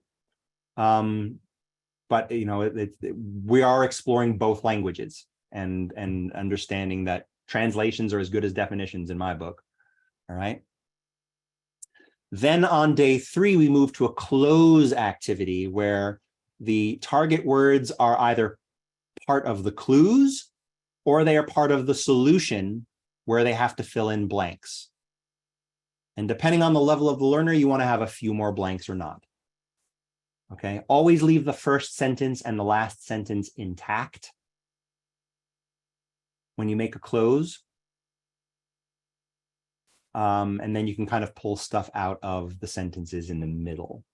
Just don't do too many and try to avoid more than one blank per sentence if you can. All right.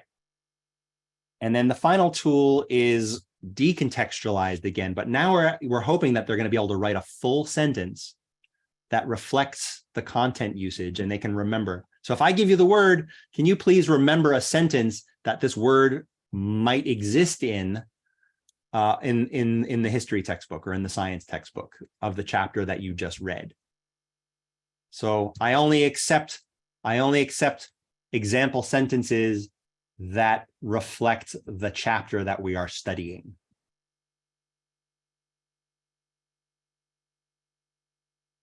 And you'll notice at the end, for the learners who mark, yes, I know what this means, what word means, and I can use it in a sentence for the VKS. Great. Show me that sentence.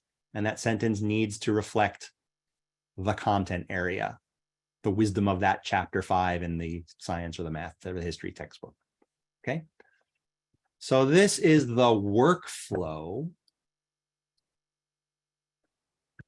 And this is actually what you're going to just spend a little bit of time trying to reproduce, even if, we're going to end at 5:30. But I've given you a source text for you to play around with right here on the next slide.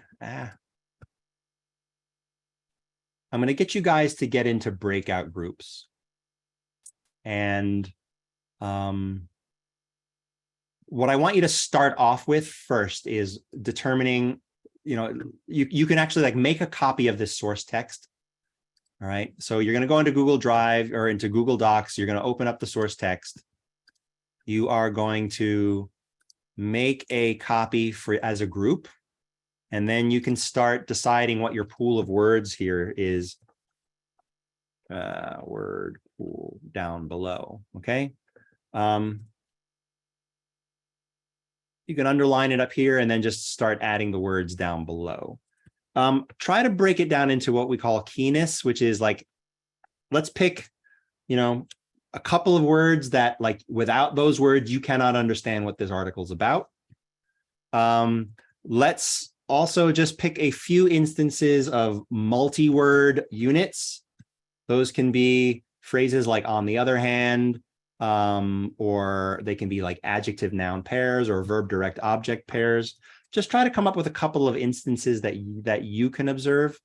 I will say that our ability to do that is predicated on our familiarity with the language. So if I don't, if English is not my first language, I'm going to have different intuitions about what constitutes a multi-word unit.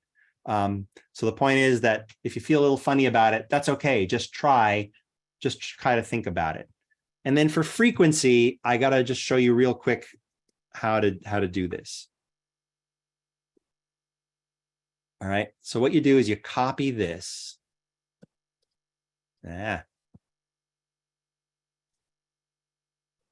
You go back to here and you click on this link. And it's what we call a vocabulary profiler. And it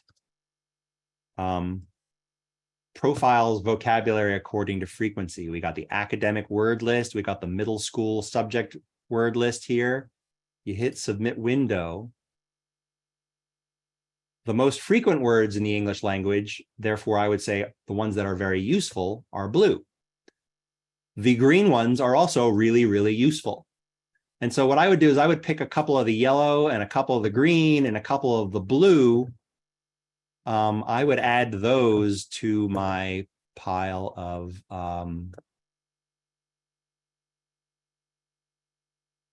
words in my source text. All right. And if there's overlap between those which are key and those which are frequent, then great, bonus. All right, not a big deal.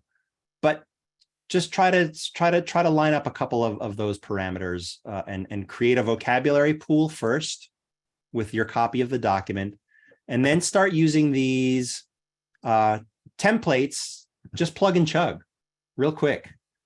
All right, knock it out. You know, if maybe you want to assign a different, you know, once you all agree on the vocabulary pool, maybe you assign one task member to do the crossword or the letter slot, another person to do the close, and another person to do the VKS.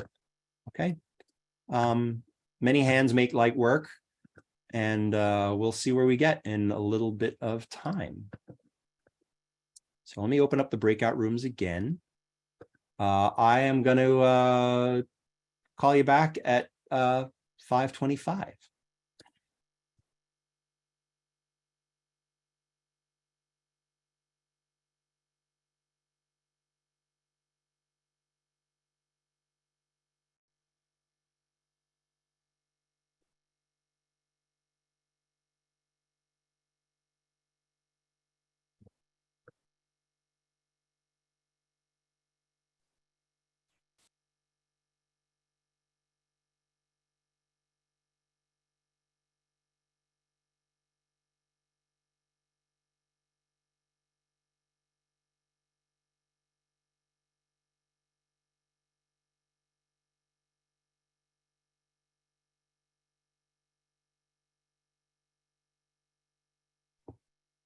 Hello. I Hi. think I missed the small window for the break. Oh yeah, no problem. Let me There it is. Yep.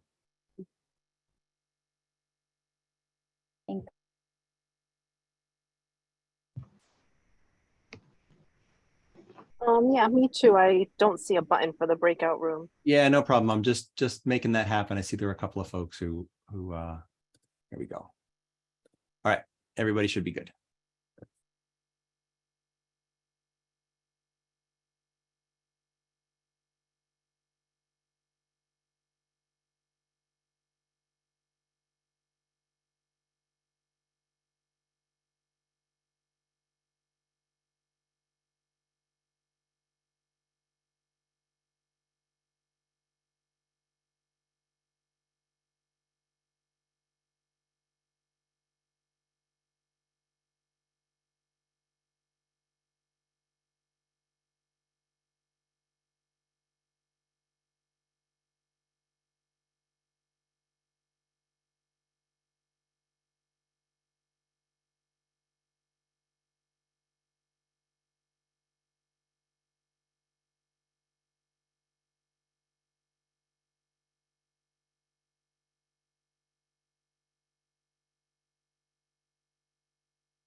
Tim, Yeah.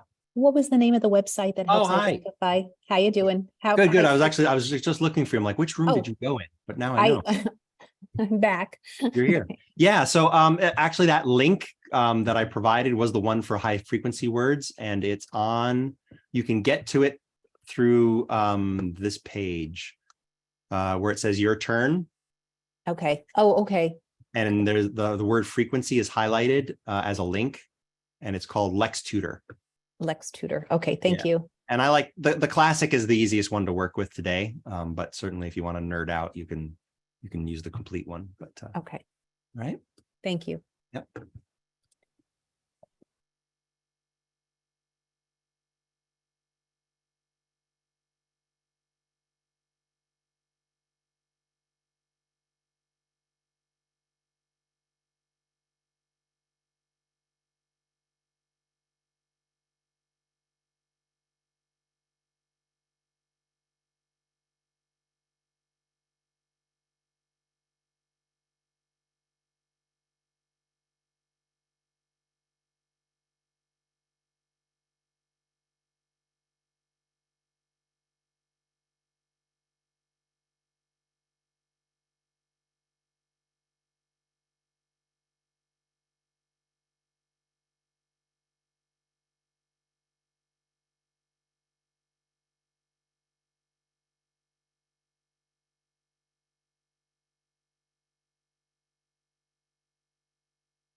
Hi, I got kicked out. My Chromebook died. Can you put me in room 10?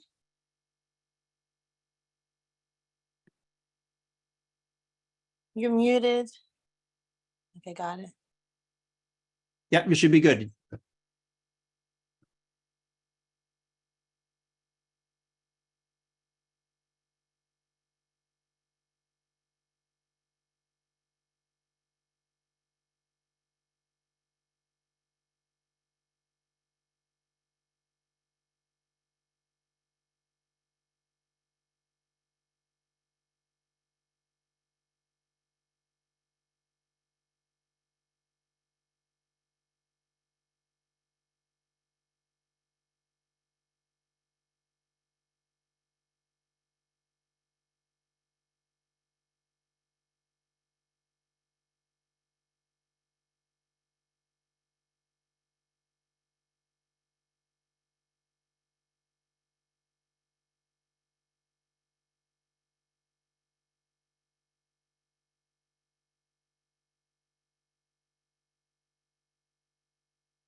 Tim, I have to jump off, but thank you very much. This was really, really helpful.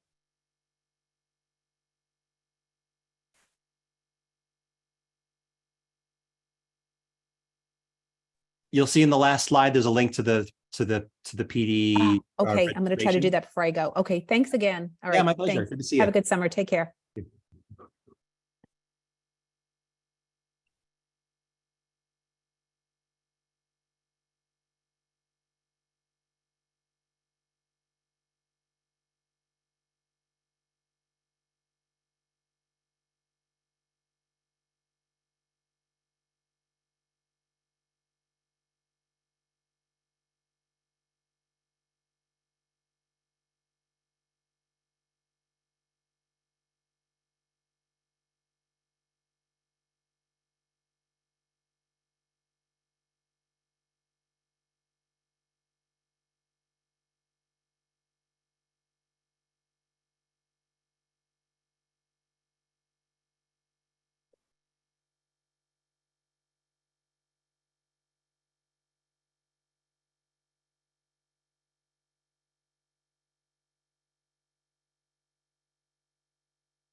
Are we gonna ask what a modified word find is? Is he in here?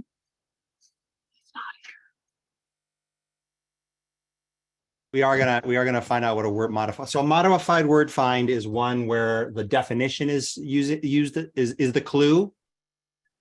And not just like the word itself. So typically when I see word finds handed out to students, like teachers pay teachers, hey, here's a do now, do a word find. There's a list of words at the bottom, and then there's this, grid of just letters, and you have to find the word as it's listed in the bottom up in the grid itself. What I'm recommending is that you actually, if you're going to do a word find, then instead of giving the word itself as the clue, you give a definition or a translation, and they have to find the English spelling or the English spelled word inside the grid. Does that make sense? I actually used to do that in middle school. Yeah, and it's more fun for the kids because it's like a two-edged thing. They have to figure out what the definition is and then look for it. Yeah, exactly. And what that does for us is that it reinforces that connection between meaning and form, which is super, super important. The only thing is I find that word finds can be a little challenging, especially for beginner learners, because there's a bunch of random letters that overload their working memory. And so it's hard for them to kind of sift all of that static out. Whereas with a crossword or with the letter slots, you know exactly how many letters you have to deal with. And that just makes it a less mentally busy activity, and quickly reinforces that form to meaning relationship.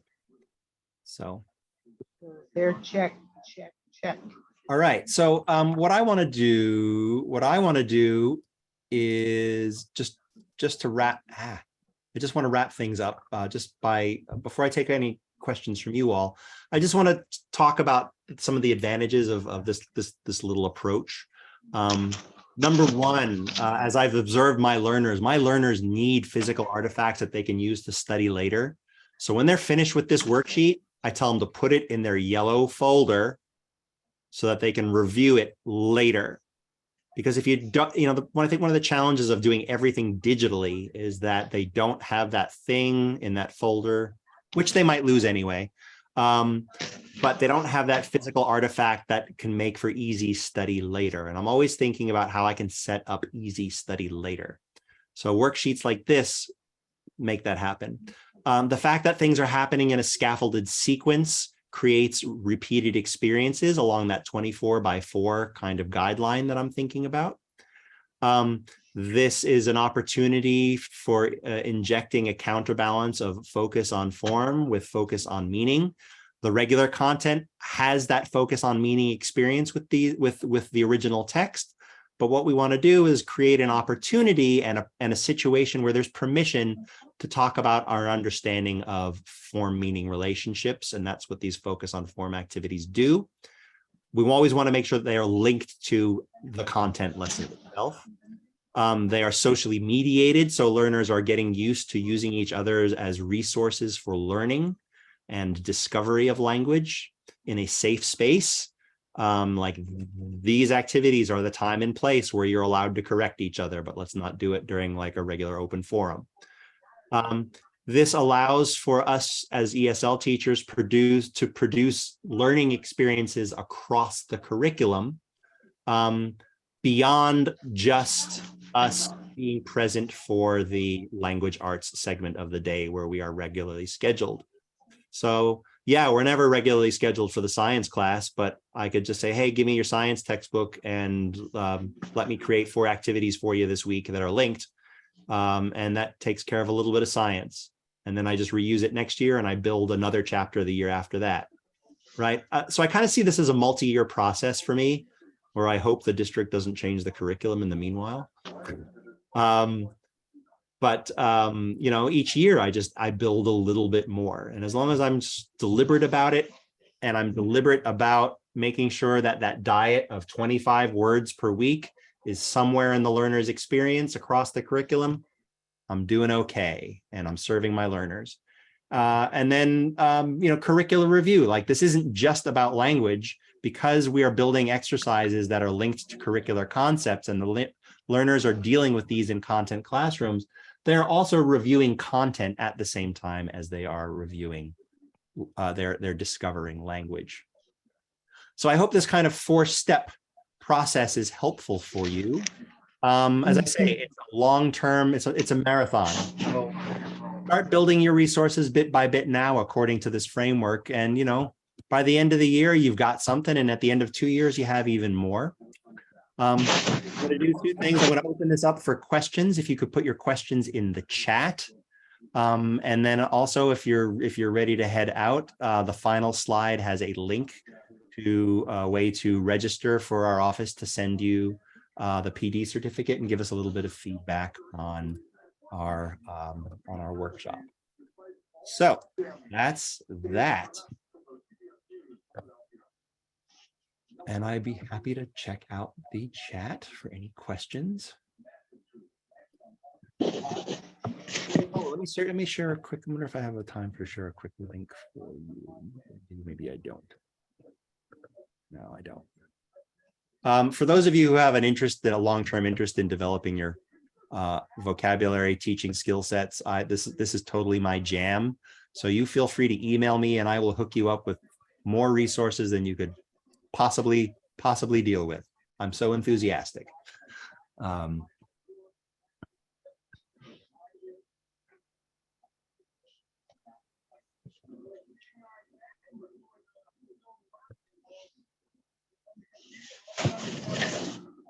I'll share actually in the chat before you go, I'll share a link of an article I wrote for NJTSOL that tackles a lot of the common teaching strategies that teachers use. We didn't have time to deal with it today, but the link is in the chat right now.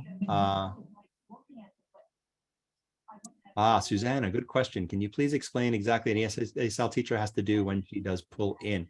You mean push in, right? Where the teacher goes in and co-teaches with the content classroom, right? That's what we're talking about. Okay. All right. So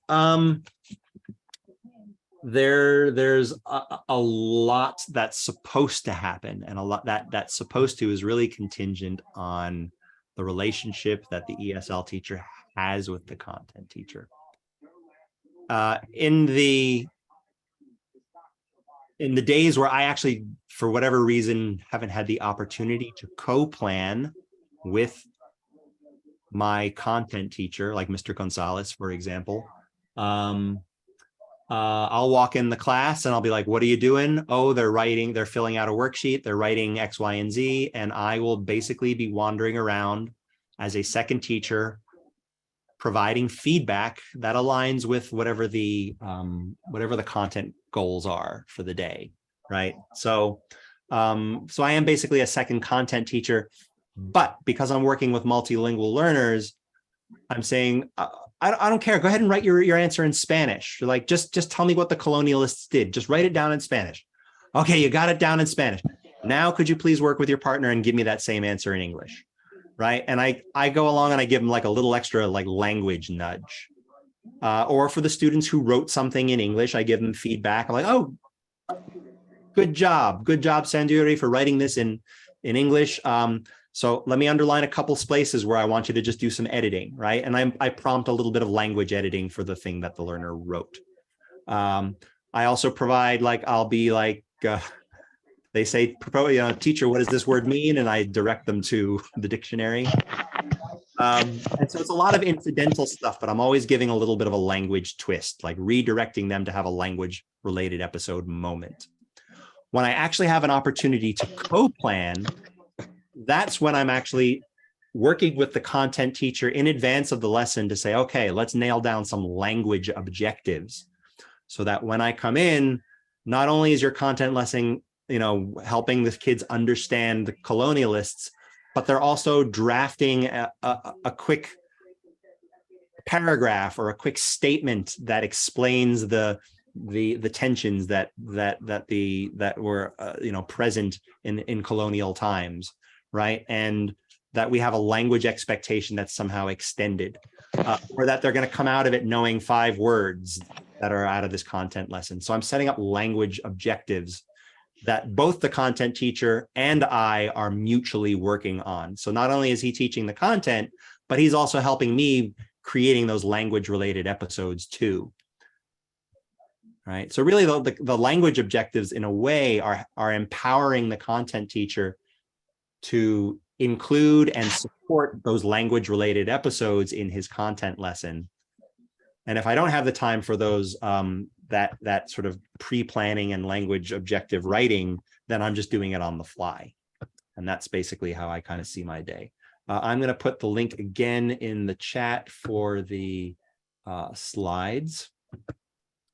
See, there's questions related to that. So the link again for the slides is in the chat. Do I pull small groups and I work with them there? Yeah. So I actually, yeah. And just speaking to that earlier point, Ann Baker says it depends on how comfortable you're with the content teacher. I spent the first, I arrived in spring. I arrived actually in February, and my priority was less about nailing down curriculum as it was fostering collaborative relationships with my content teachers. So whenever I felt like I was putting a little bit too much, I was very sensitive to the possibility that I was putting too much pressure on them for, hey, we got to do some language objectives because that fulfills my existence as an ESL teacher.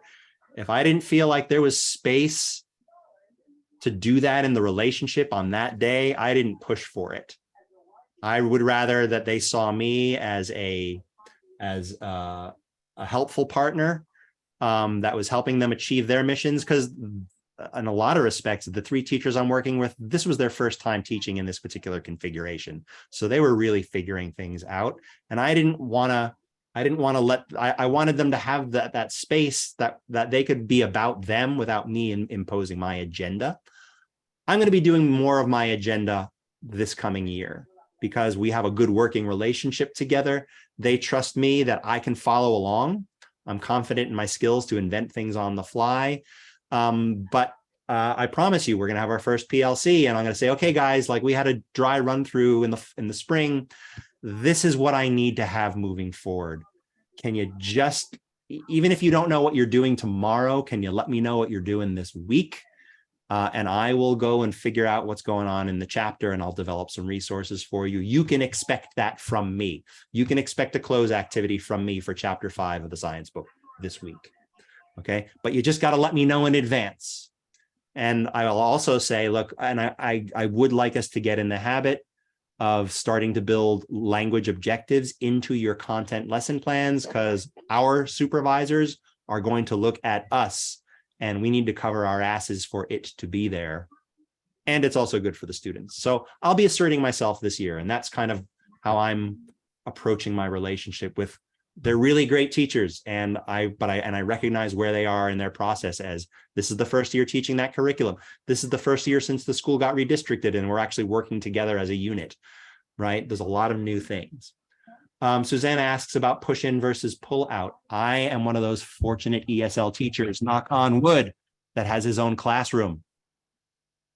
And I'm also one of those fortunate ESL teachers that we got our supervisor, we got our principal to put us all in the same hallway.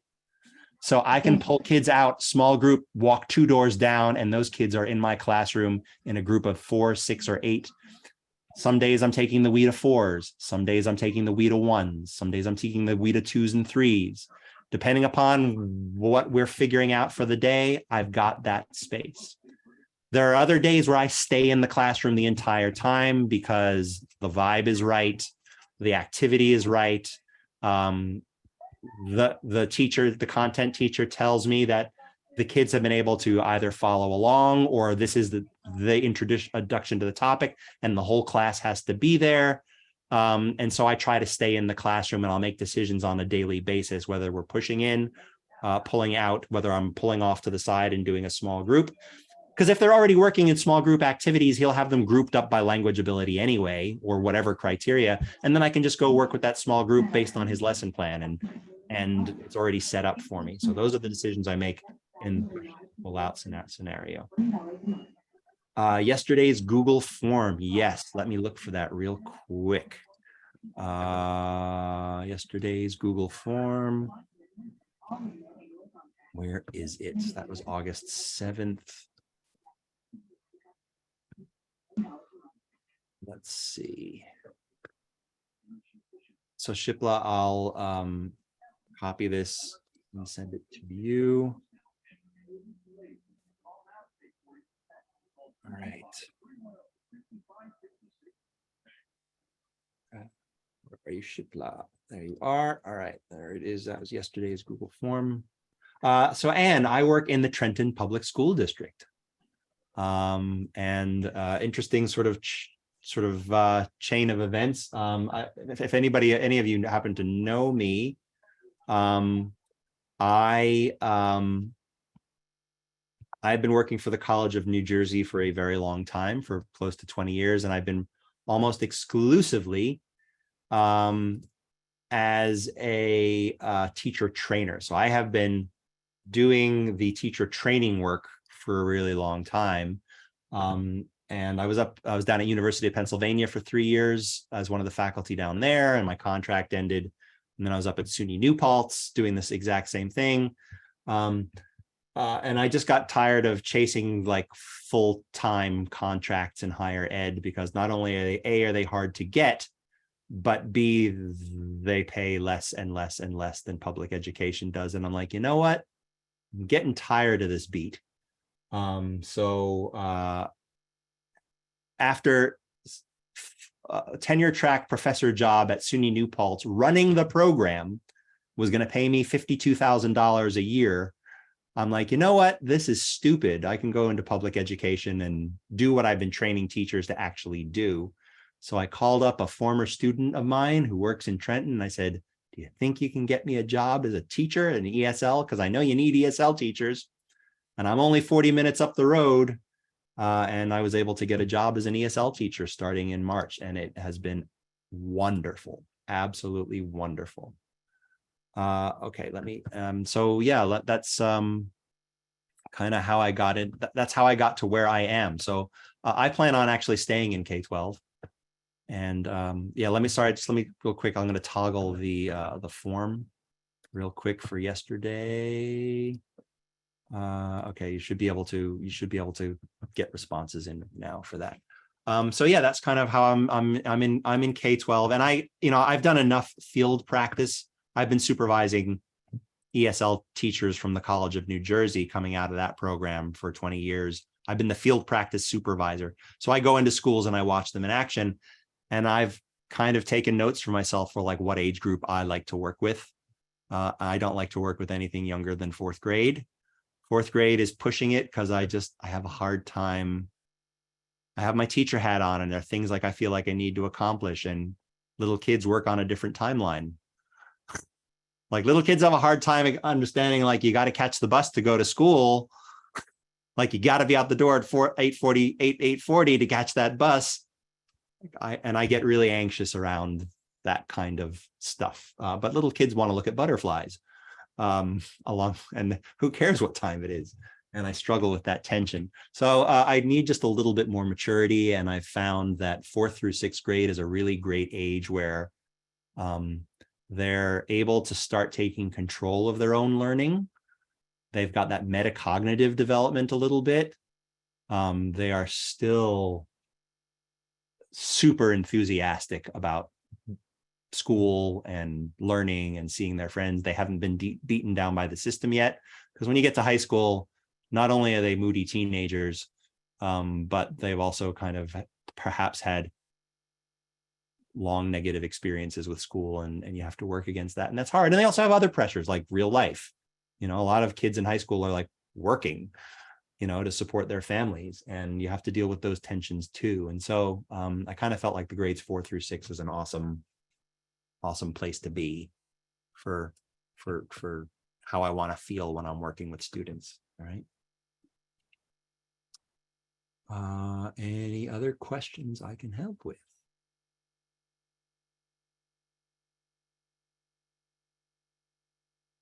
Any tips for a new ESL kindergarten teacher?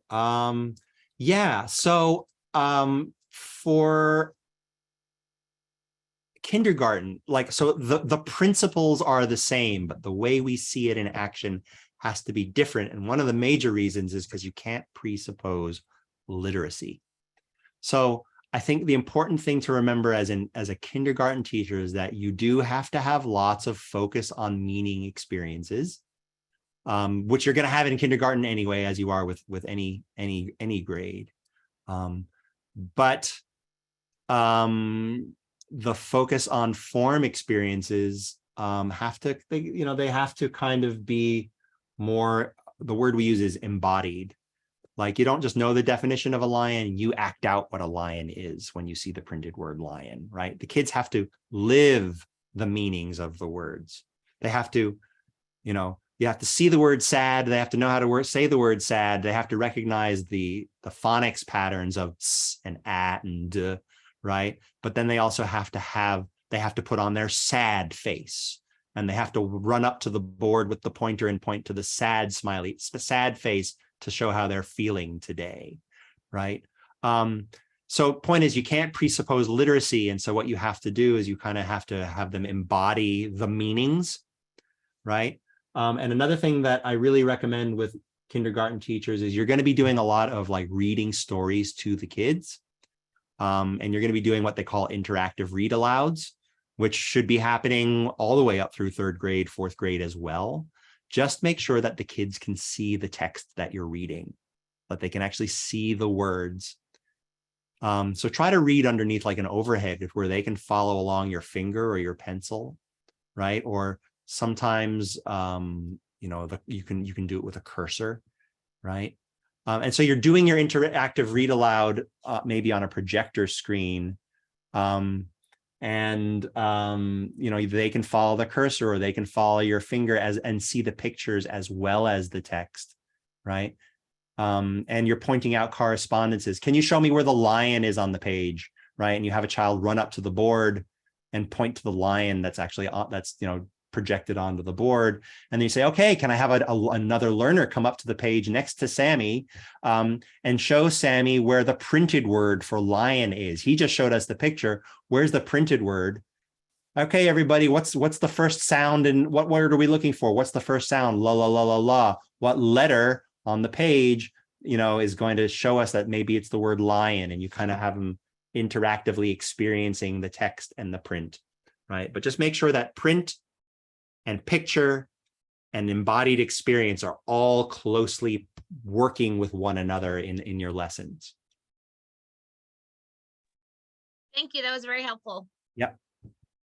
Have a good night. Thank you. Take care.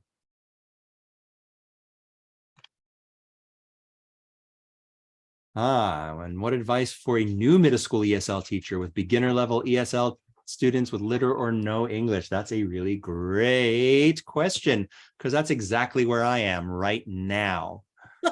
That's me, Tim. I was a part of your cohort, and yeah, great. Yeah, great to see you again. So I think, I actually spent a lot of time. Take care, Elena. Good to see you. Like sight unseen, if I don't see learners at all, if I don't know who my learners are, I'm going to produce this 4-step sequence. Okay. I'm going to produce that 4-step sequence because I know that there are learners in the class who are ready for that. Like, I know I'm going to use that somewhere, right? But I also know that there are a bunch of learners like my WIDA ones who don't know anything. Exactly. So what I'm going to do is I'm going to do 2 things. I'm going to trim that text down to something really short. Okay. Really simple. Mm-hmm. And so I'm going to abbreviate that text and still make sure that it has 5 new words in it, but they are going to be really simple sentences. Cool. Okay. And they're going to have a lot of pictures with them. Okay, visuals, right? Scaffolding. But it's going to be on the same theme and the same topic as the big text that everybody else is using. Okay. They are still ideally, like, if you're lucky like me, at least for this year, they all happen to be Spanish speakers. So I can rely on Spanish to do translation stuff. Okay. Right? But if you've got more of a mixed classroom where you've got a Gujarati kid and you've got a Polish kid and you've got a Spanish speaker and an Albanian, as I've seen in some classes, like all mixed in, then you can't rely on the first language. You're going to have to do things with pictures. And you're going to have to do things with very short definitions. Yeah, like keeping it simple and straight so they're not overwhelmed, at the same time picking up like the right essence. So luckily I am at Dover, so that's kind of the same L1 Hispanic, so much Spanish, so that's great. But the thing, when I went for the interview and did a demo, I did on the topic weather, right? So for a 7th, 8th grader, it's more deep. But they don't even have basic vocabulary of the 4 seasons. They just come fresh. So administrators expect to level up, but at the same time, if I don't teach the fundas, that's where you have to sort of be careful about like that short text that you're working with, that mentor you're working with. You want to, this is where you have a little bit of a blend of the fundamentals mixed in with the level. Okay. Right? So you may say, like, you may address seasons and just say in winter, and then talk about the weather in winter, but you've got the word winter in there. Hooray. Right? Just talk about one season and then the concepts that are relevant to weather. Right. And then on another day, activity number 2, you choose another season, you introduce the word summer, and then, you repeat wind, but you say the wind is warm instead of the wind is cold. So there's a little bit of variation. So you need to kind of connect, like, integrate, as you said, the kind of content objective and language objective. I do have that idea, but when I pack a lesson, it either becomes too much. And that's very easy to do. And that's where, I found that I've overwhelmed my learners, and that's been a conscious lesson of mine. Oh my gosh, I feel like I need to do this and this because I don't want to miss out on any of that. I think, well, again, so like you try this stuff out and then you have to revise it based on how your learners did. Oh, so the feedback as to what they're picking and where I can, like, really go back and edit it for the next time. You got to do it. That's been critical to my process. And just remember that 24/4 cycle. Like, you need to make sure you're recycling. You're dealing with an activity sequence over a 24/4 cycle. You're just doing it with fewer words. Right? And a narrower scope of text. Thank you. So maybe initially it's like building, right? You're developing that relationship, but at the same time building slowly, because you can't just roll. If you don't mind, whenever you have a chance, if you have any resource that speaks specifically, like, I would love to share, because I have a lot, but I pack too much. So sometimes I need that structure to say, oh, this was sufficient enough and I didn't need to, overdo or. Well, maybe we can schedule a time where, I've got time now, which is great. Oh, okay. I did send you an email. I was traveling the first seminar, PD. I'm so sorry I registered, but the time zone differed. So I joined and nobody was there. Yeah, no problem. Just shoot me an email and maybe we can figure I'll do it on it. Thank you so much. Appreciate it. Yeah. Take care. Good to see you. All righty. I think we're done. All right. Have a great day. Thank you. You too. Bye-bye. Bye.